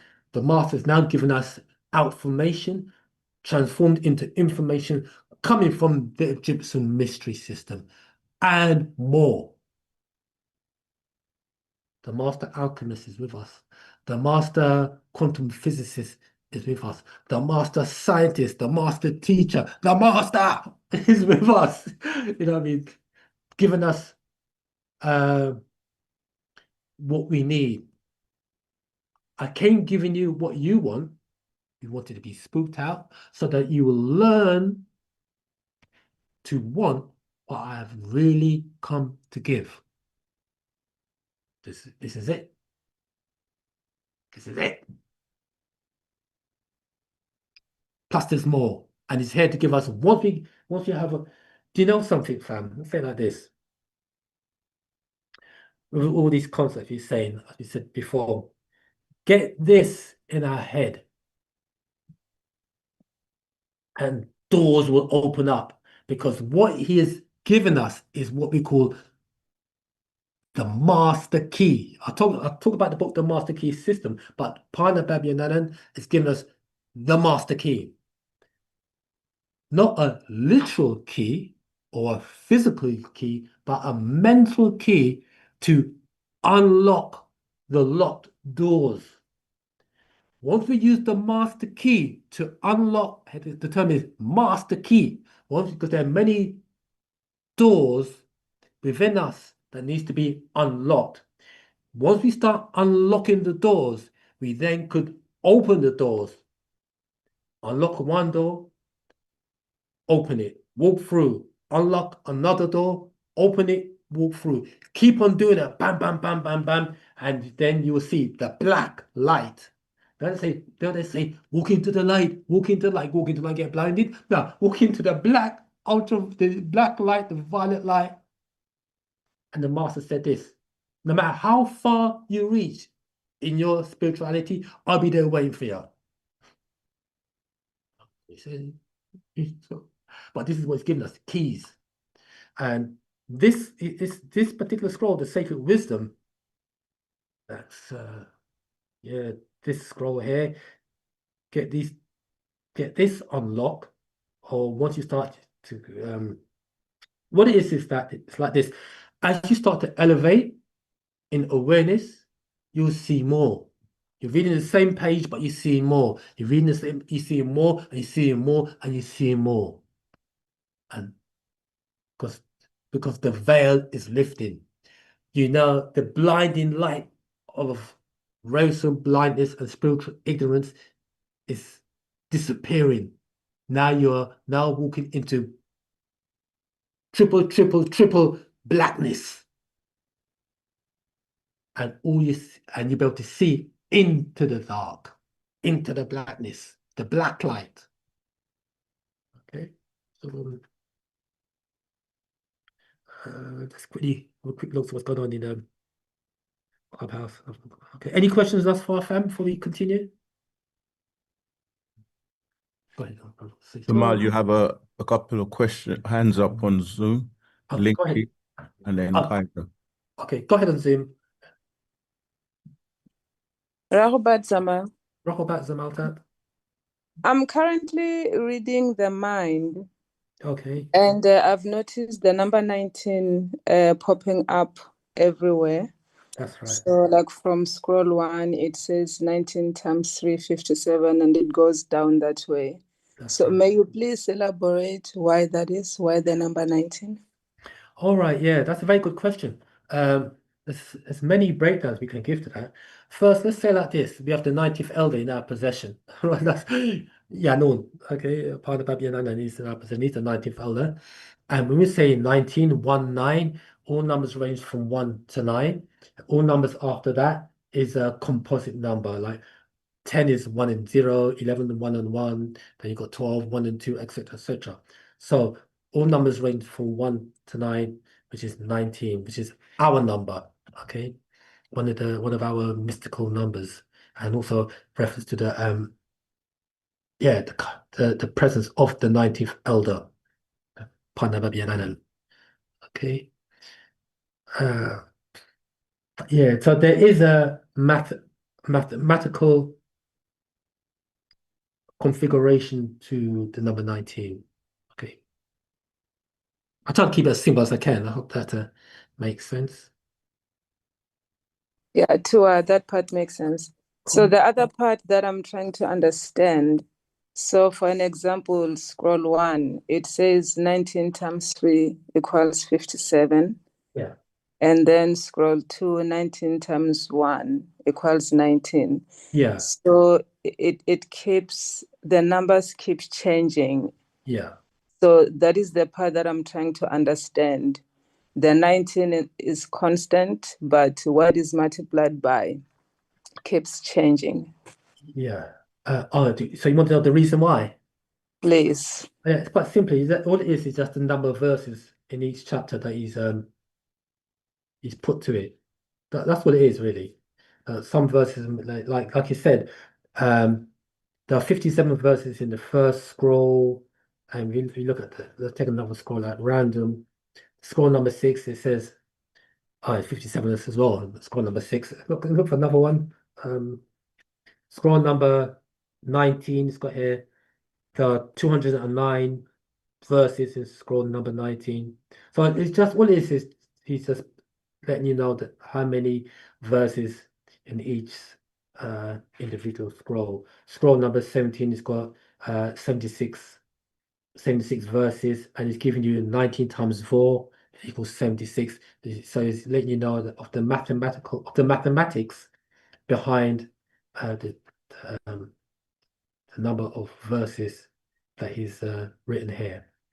And since you're on the mind scroll, so I hope that makes sense to you, Zamalta. It's just a number of verses. Tua, now it does. Great. Tauta. Welcome. And I just got to add that the Mind Scroll is one of the very first scrolls the Master wrote back in 1962, 1963. At the time, it's called The Mechanics of the Mind. A very powerful scroll. You read that, then we talk about mental alchemy, reverse engineering. This is the scroll to get. It may be small, but it's packed. Okay. No, anything else before we continue? I'm sorry. Oh yeah, Jamal, you want to say something? Go ahead. Elijah. Anybody else want anything else to say before we continue? Is that it? Elijah. Go ahead, Elijah. I want you to know the difference between transformation, transmutation, and what was the other one? Transfiguration. Transfiguration. Okay, yeah, he's got oh, okay, so we're about to start on transformation. Okay, after we talk about transfiguration, and we said transformation. The process of transformation is from Homo sapien to Homo spiritus. That's the transformation process. When you say transformation, it's a mental process. No longer thinking as a mere Homo sapien, but now you're thinking as we say Homo spiritus, as an Ethereum in human form. That's what in essence, that's what it is. Okay. Now, when you talk about transmutation, mental transmutation is the art of changing and transforming mental states, forms, and conditions into others.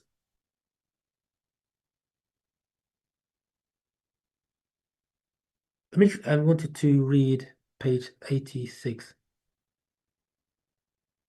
Okay, here it is now. That's it, page 86. So the process of transformation is, we said the process of transformation from Homo sapien to Homo spiritus. Mental transmutation is the art of changing and transforming mental states, forms, and conditions into others. And we said, let's read page 86. There's a subtle difference between transfiguration, transmutation, and transformation. So let's read it here. From the Sacred Wisdom, page 86, it reads, if the universe is mind in its nature, is God or the grand architect of the universe, YHWH, Allah or Theos, then mental transmutation must be the art of changing the conditions of the universe along the lines of matter, force, and mind, solid, liquid, gas, person, places of things, the triad doctrines. The triad doctrines being matter, force, mind, solid, liquid, gas, person, places of things.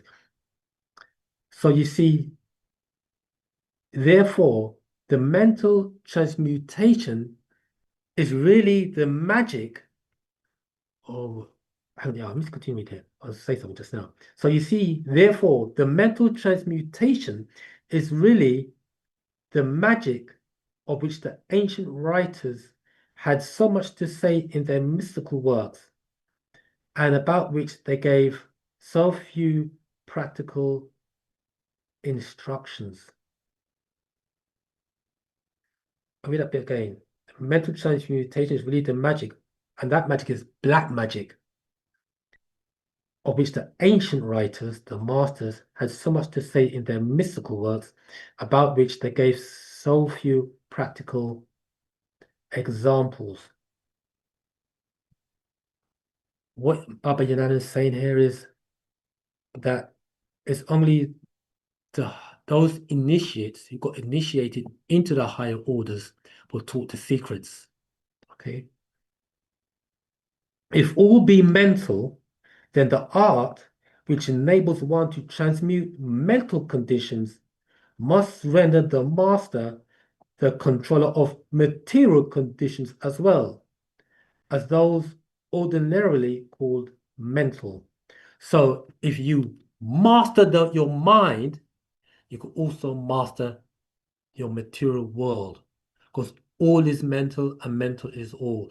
Everything that we see around us first started with a thought in the mind, then from that thought in the mind, we call it a black print.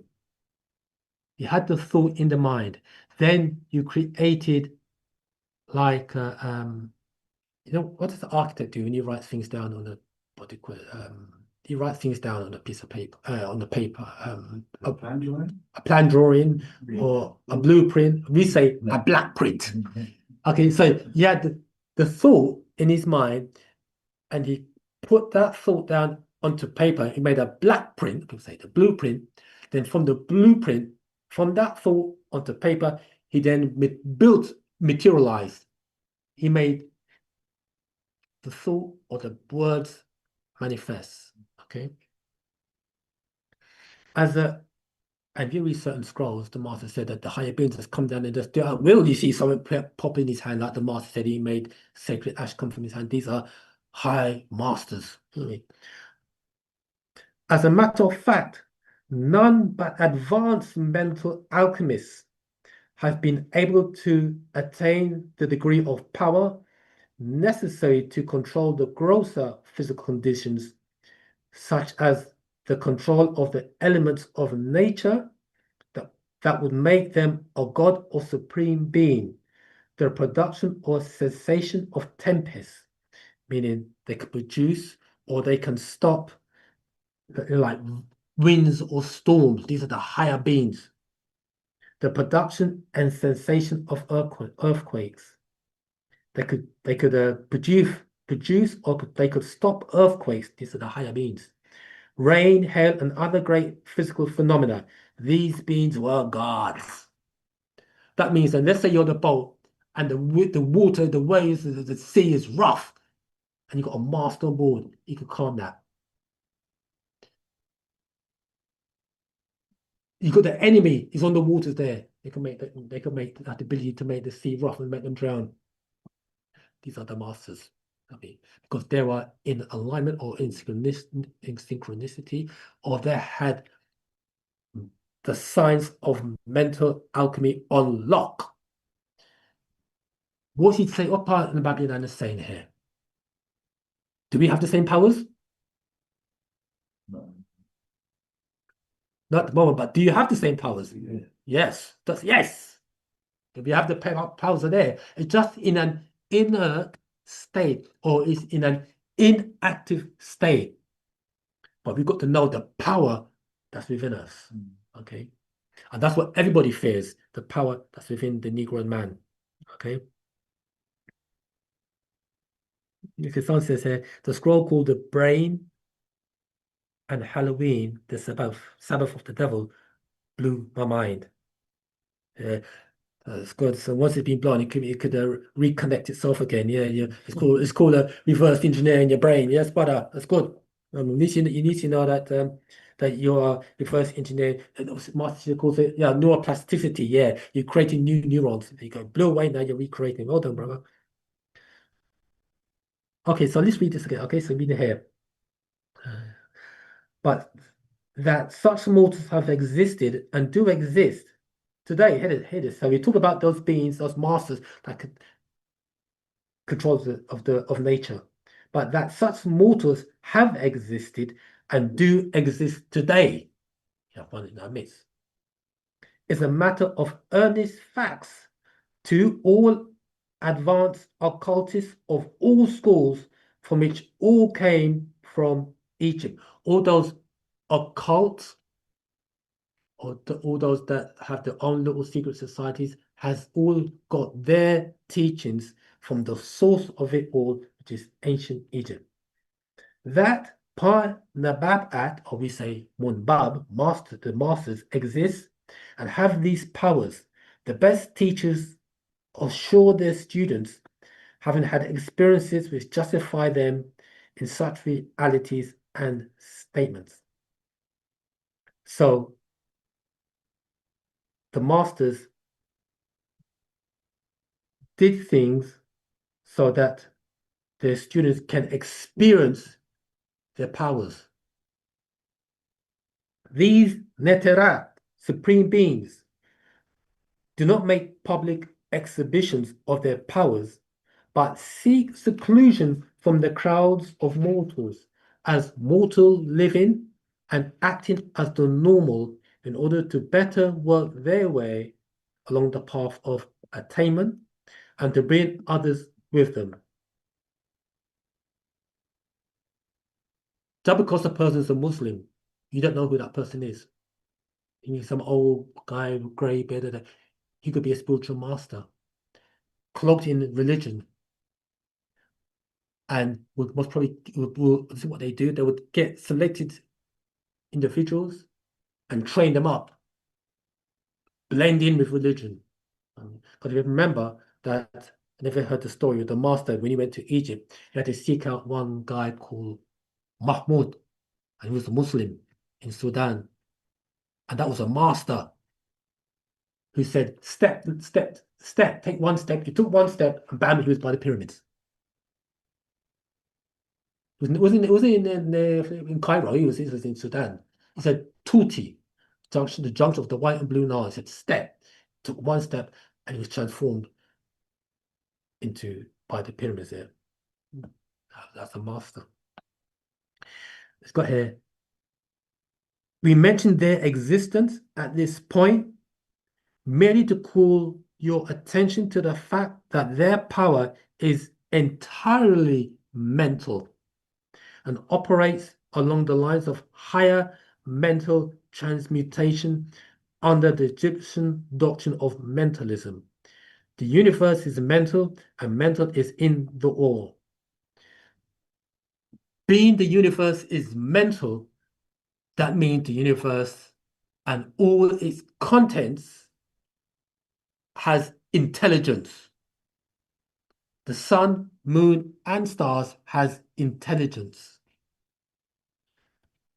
Being that we are in the universe as part of the multiverse of the omniverse, we too have intelligence. So we said as above, so below. We talk about the macro and the micro, the macrocosm and the microcosm, all have intelligence. And we talked earlier on about how even the electron, I don't know if we talked to say this, the electron also has intelligence, having the ability to operate electrons like a microscopic or miniature particle, has the ability to transform into a wave or operate like a wave and transform back into an electron, exhibit properties of a wave and can go back and exhibit properties as an electron. And we have electrons and we have waves moving through us. So what makes us any different? This is called mental alchemy, and it's all mental.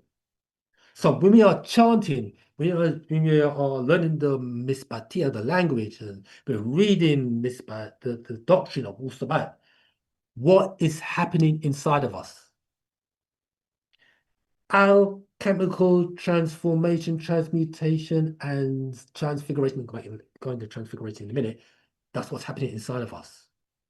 So that's why we call Wu-Sabat our spiritual science. This is the science of Wu-Sabat. Science means to know. To be scientific means one who has knowledge. Okay. And if a person is chanting and don't know why they are chanting, they now fall into the realm of belief. Even though you don't know it and you're chanting, hear this now. I don't talk about Sabians, okay? No, let's talk about everybody who's chanting, Muslim, blah, blah, blah. Let's say, let's focus on Sabians. We have most part of Sabians. Let's say you're chanting, but you don't know the science, you don't know the build, you don't know the science behind why you're chanting. Hear this. Your intentions is powerful.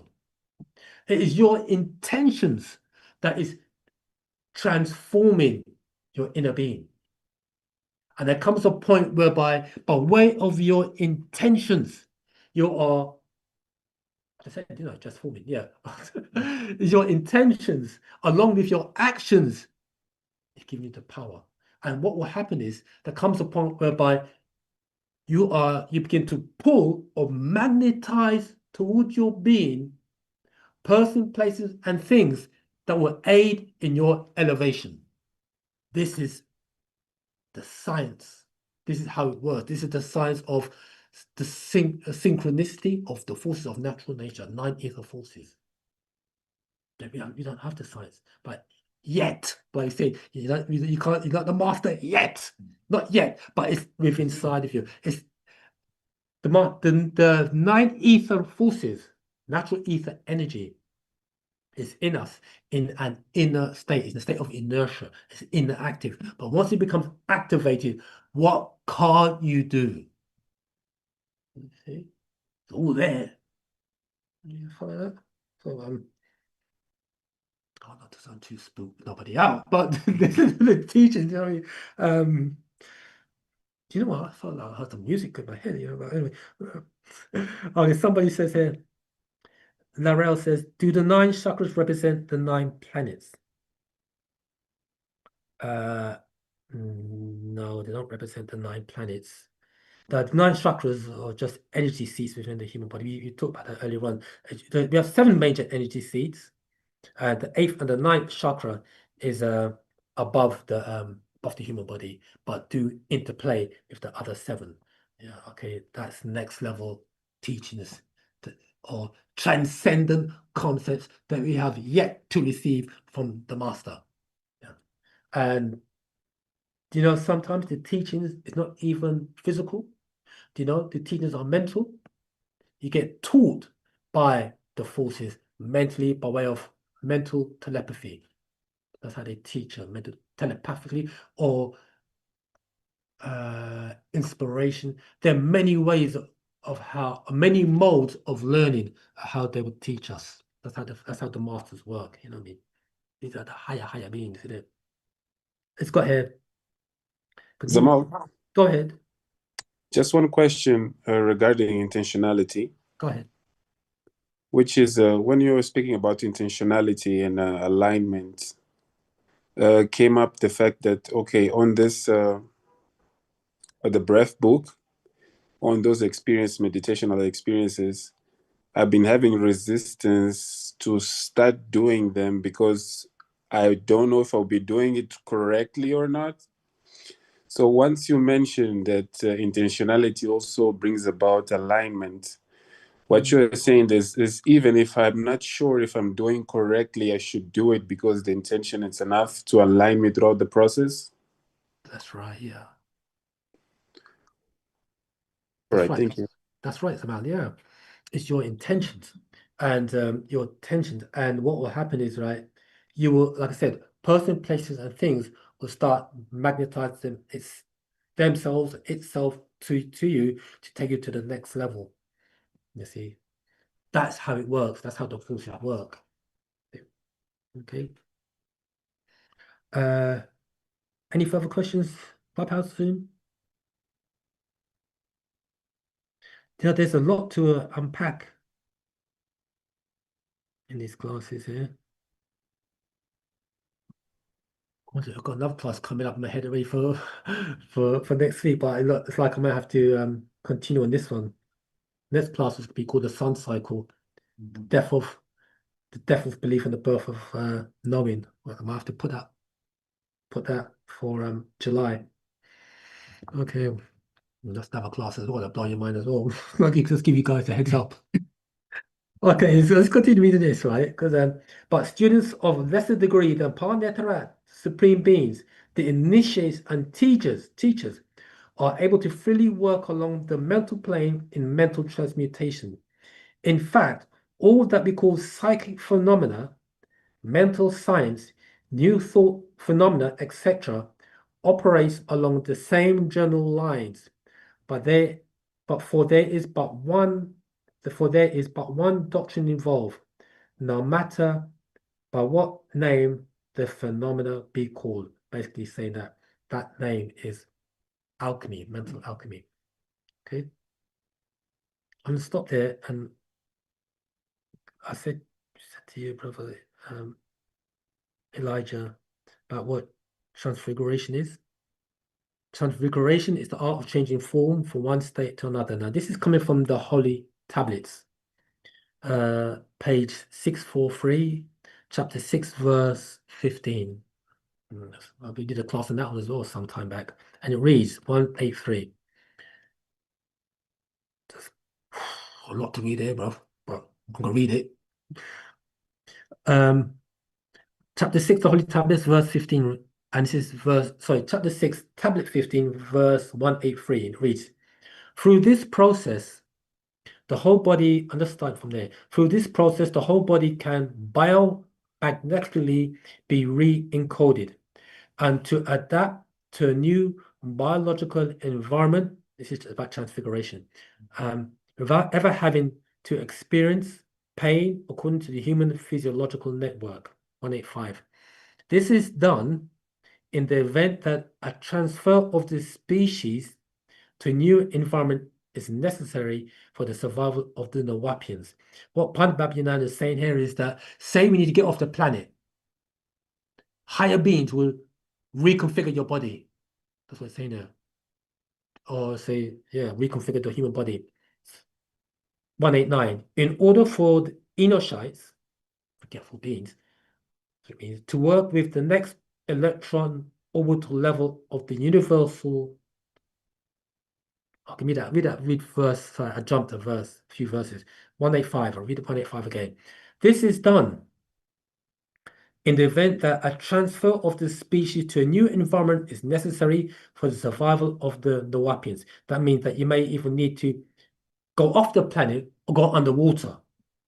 189. In order for Enoshites to work with the next electron orbital level of the universal mind, the all-powerful, your molecular density level will have to become less dense and grow more transparent in order to participate in multi-dimensional realities. So not only talking about going off the planet or under the waters, you're talking about here, you want to go into, you have to move interdimensionally.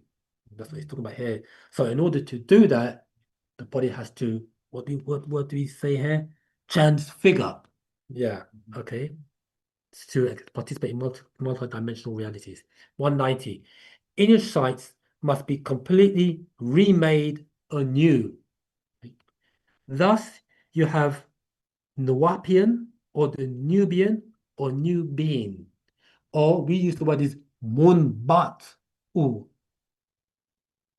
Munbat means the golden ones. Okay. If you go to Patarak, to the menstrual shift, page 6, verse 60 reads, all of these facts and more are a part of a role in the principle underlying the process of ascension and transformation. 61. Dimensions and harmonic multiverses are linked to understanding quantum physics.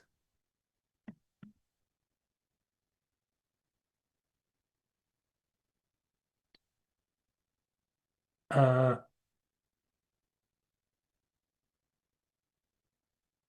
trying to think of the words, how to explain this. Right.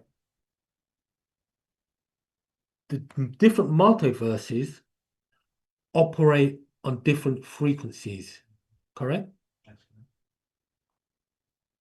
In order for you, Manababi he's here to raise us up so that we also, Manababi he's here to raise us up so that we also make that alignment with those higher beings and also those dimensions. I'll let you know that the dimensions or wormholes is wormholes is an actuality. Let's say it's hypothetical, but it's an actuality. A wormhole basically is connecting one universe to another in a short space of time. Okay. 62. Everything is vibration or frequencies. 63. You understand now that higher frequencies can intermingle with lower frequencies. Beings on high can interact with us on this lower frequency. 64. Up to a certain level, they can come down. Only thus far, otherwise they get trapped. So what we have to do is we have to raise ourselves up to a level so that we can meet with them. See?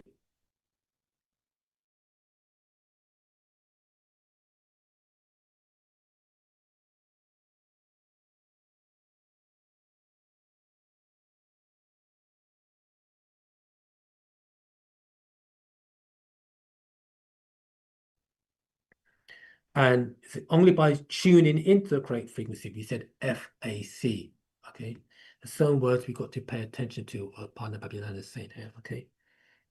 So we've got to align ourselves with the correct frequency so that you can listen, you can hear what's being said, and channel so you can receive what is projected or transmitted. However, a little footnote I'll put here, however, we have to raise ourselves up to the level whereby they can meet us and we with them. 68. All of these dimensions exist in the same space and time as does light and sound. Yet 69. Yet they operate and appear separately. We know that sound is just a slower speed of light. Okay. And light, even though it has waves, in the form of waves, it has information there. So does, what does it say here? So does sound, so it has information, okay? 68, yet they operate and appear separately. 70, because of the variant particle pulsation rate of the atom, yet 69, yet they operate and appear separately. 70, because of the variant particle pulsation rate of the atom or cells. Now, footnote here, atoms and cells of higher vibrations operate on a much faster rate than here in this 3D world. So they are on higher dimensions. There are atoms and there are cells. The only difference is that they are vibrating on a faster frequency than we are. Okay. The master goes into that, and called emotional energy. He talks about the nutational rate, etc., etc. That goes into a whole new thing. 71. It has to do with tone sounds as used in each word. It says it there. I think that's self-explanatory. It has to do with tones, sounds as used in each word. So basically, not only what we say, but how we say it. That goes back to FAC. Lady Michelle just got language says time to put the shutters down. Let me finish this somehow. 77.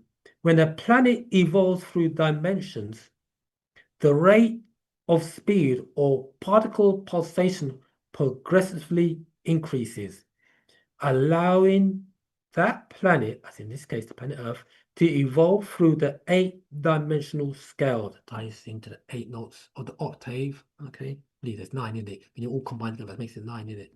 Okay, allowing the planet to evolve through the 8-dimensional scale, it is the same with the human body.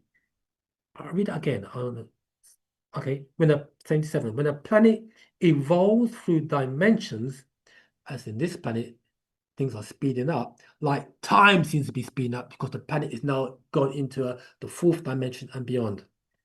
The rate of speed or particle pulsation progressively increases. The atoms and the cells, everything's moving faster now, allowing that planet, as in the Earth, to evolve through the 8-dimensional scale. It is the same with the human body. So our human body, we have to align ourselves with this incoming sun cycle. Okay, so we've got to have the know-how as opposed to the belief. I think next class I may call that class, or I did have it entitled "The Sun Cycle: Death of Belief and the Birth of Knowing."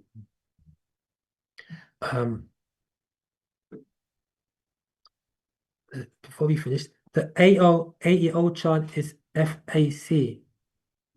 The REO chant. Yeah, the REO chant is FAC. Yeah. You could chant chant the REO to the tone or to the note of on F, on A, and or C. Yeah, that's 100% right. So eating right. So much alchemy, I need that. Eating right. Right eating, right breathing, right meditation. That's right. So I have to master those three. Right eating, right breathing, right meditation. That's correct. The REO chant is FAC. That's correct. The REO is you chant it on R. You chanting the R, the E, and the O on the F note for the earth. The F note, the earth. The A note is the physical body, and the C note is the cosmos. 100% right. Fam, guess what? Time to speed it up. Finish already. We had a great time today. I know you guys had a great time today. With that being said, fam, we appreciate you too, Laurel. Fam, next class, we will continue from where we left off. Let's say once again, let's hear Tao Kom. Thank you all for attending another Wu-Sabat class. Remember that you all, the listening audience, you're the ones who make the class, and we have the interaction. That's what helps to give it life, give it energy, nashat, higher life, energy, sakhan, power, and all those other fantastic qualities. With that, we'd like to say, wadu, until next class, akhrus, give and take care. Wadu. Assalamualaikum warahmatullahi. Today, I will share a reading about the importance of our role and image in the tribe as sacred feminine. Today, the mentality has become the less worn, the more popular the style. These role models we see on music videos, social media, movies, and the likes are always promoting women nearly naked with straight or blonde hair. This promotion of the female body and making it seemingly available is a catalyst for rape, molestation, murder, and other violent crimes. In no way are we victim blaming, because these behaviors are not okay. However, when we know better, we should do better. If you are aware that a lion eats meat, you don't walk in its den flaunting meat around your neck and not expect a reaction. As goddesses, we should be aware of the communities that we live in, and we should act and dress accordingly.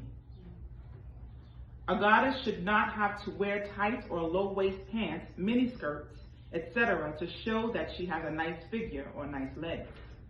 Any sacred feminine who exercises and eats right will have these assets. If a sacred masculine is truly proud of his mate or wife and confident in his as well as her beauty, he would love her for what she is and not what she has. A sacred masculine can usually recognize who she is, a sacred feminine, by the way she dresses, the way she carries herself, and the way she speaks. He should feel that the mind she has is a valuable virtue and is just as important as her appearance. Baba Yanun has taken us through many changes over the years, and he explains it's because everything that lives is constant as change. For all is real in change, for change is the only absolute. He said, I took you from one stage to another, trying to perfect your way of life. However, you remain the same Negroes and regressed to wearing the garb any kind of way and became an insult to the cultural artifacts. Yet each stage of your metamorphosis opened your minds and brought you to the awareness of different aspects of your culture and your true identity. Now having an overall understanding that what you wear projects the image you wish to portray. Wear what you feel comfortable. Wear is knowing whatever you wear or don't wear identifies you as such.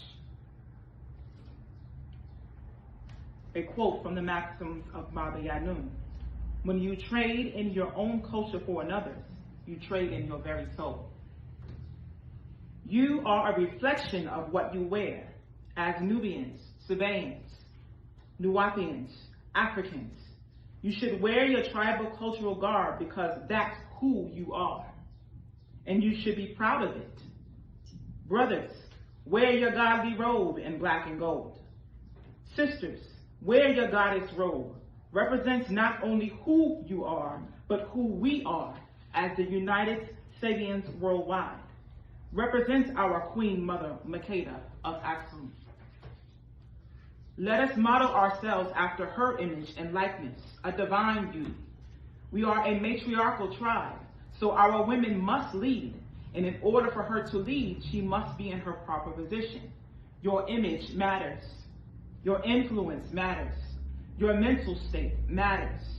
A common quote is, "A nation can rise no higher than its women." Many people are familiar with this quote, and it is credited to a Ghanaian brother by the name of Dr. James Agri. We, the Sacred Feminine, are the record keepers of our future generations. We have a responsibility as the keeper of our records and mitochondrial recorders of our next 2,400 years. We have a responsibility to our families and our foremothers. In the words of Baba Yanun, the voice of Adamite's doctrine must be overpowered. And that will be a personal battle in each and every black woman, or they will fade from true rulership in the next 6,000 years of the next 2,400-year cycle. The very braid that we wear on the right side of our temple is in honor of our Holy Mother, Ashashtat, and it represents the genetic knot that ties all women together, called the mitochondrial DNA. We wear it proudly. The miktar, adorned on your forehead, symbolizes the third eye that must be kept open, as we are an extension of the Creator in human form. We have been given the all-seeing eye to watch over all of our children. We must use that spiritual eye to guide and protect our families. It's time to decalcify it. Adorn your head with the shawl proudly. This symbolizes your goddesshood, a covering symbolizing your mystery as goddess creator. All is created in your dark womb, covered and protected until you are ready to reveal that which you have created. Wear your passkey seal exclusively made for you to protect you as well as your sacred masculine. Wear your gold bangles on your wrist, its circular shape symbolizing the timeless cycle of life that comes through you. Wear your nose ring in your right nostril, symbolizing the sun as Rayetat, our goddess creator. Be radiant at all times. Wear your modest dress. Cover your body because it is sacred and should only be unclothed for the sacred masculine that is worthy. Do not worry about the mistakes of your past. You were not faulted for that which you did not know. Your transformation starts today. Brothers, tell your sacred feminine she is beautiful in her cultural garb consistently. Why? Because repetition is key for transforming the mind. We need your help. Every day we battle with the psychological warfare of the devil, being constantly fed the image of the beast as beauty. We are constantly being lured into whore culture. And the more we see it, the more it is accepted. And it not only has us, it has you too. Do you not think we don't see you gawk at Beyonce, Meg Thee Stallion, Cardi B, Sexy Red if that's your type and the likes? Do you know what message that sends? It says to your sacred feminine, this is what he likes, so I must dress this way. I must get this surgery and BBL or straighter hair so I can keep his attention. And the cycle continues. And the children, especially our daughters and granddaughters, become as lost as their mothers. And without the children carrying on our culture. We lose our culture. It dies. So we must live it. Do you see the cycle? We have the power to change it right now. I end this build with a quote from the Psalms of Yanun and the Lotus of Life.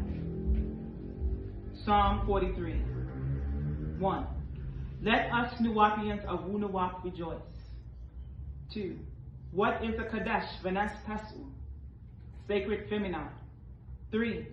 She is a Sawaltat, daughter, as a Fatetat, girl. She is a Shakaktat, sister, as Asha, female. She is Hamatat, wife, as a lady. She is Muldatat, mother, as a Zazatat, woman. She is a feminine, as a Gadatat, goddess. She is no stranger to the needle, for she can sew.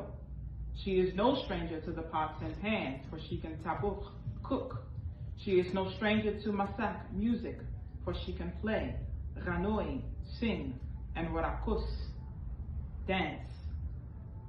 She is always in the best of mental nahab, health. She is always in the best of physical health. She exercises to keep her outer khatat body in shapely form. She eats moderately to keep her body shapely and healthy. She is always bathed, washed, and cleaned from jabah, forehead, to each nashal, yadad, finger and toenail, wabar, woolly hair, perfect. She is always fresh, her body scent and any odor is a delight internally and externally.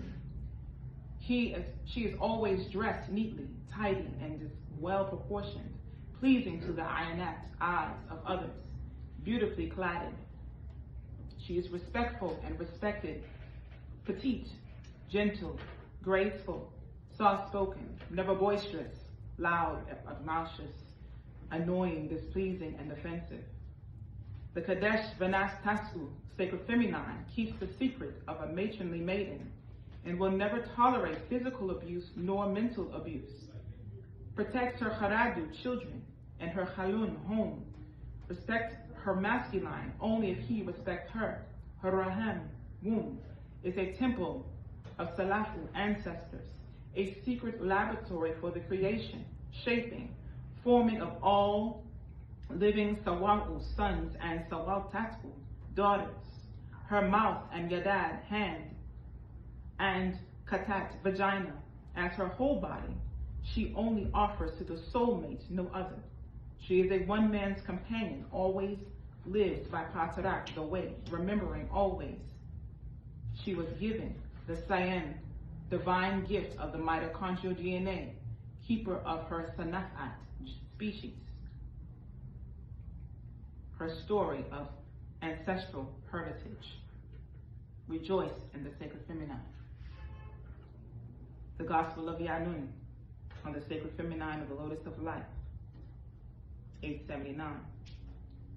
And Panagaru, the Negroid feminine, found the secret order of Hatat Harartat Hathor in the art of black magic to create talismans, rituals with the Natharu overseers, who would come to earth every 60 to 70 days. When Orion and Sirius, Job 9:9 was above, and had the priests build a secret temple of Hathor for their rituals, chants, dances, and songs to seduce men, to control them by their sexual powers, their beauties, skills of seduction, the order of the feline and its ways for Tayyib done well. Everything needed to know of and about the feminine she knew and lived by the stars of the Dendera star map. These females were chosen from only 4 Dendera signs based on their date and time of birth and their mother and father. The sisterhood was forced underground when invaders took over our land in Mahmat's Egypt, and others also stopped practicing when Atlantis sank under the waters here in the West. Your body is a holy temple. Your mind is the deity of that holy temple. Your soul is the emotions of that holy temple. Your spirit is the life of that holy temple. And masculine was born to worship that holy temple. There are no men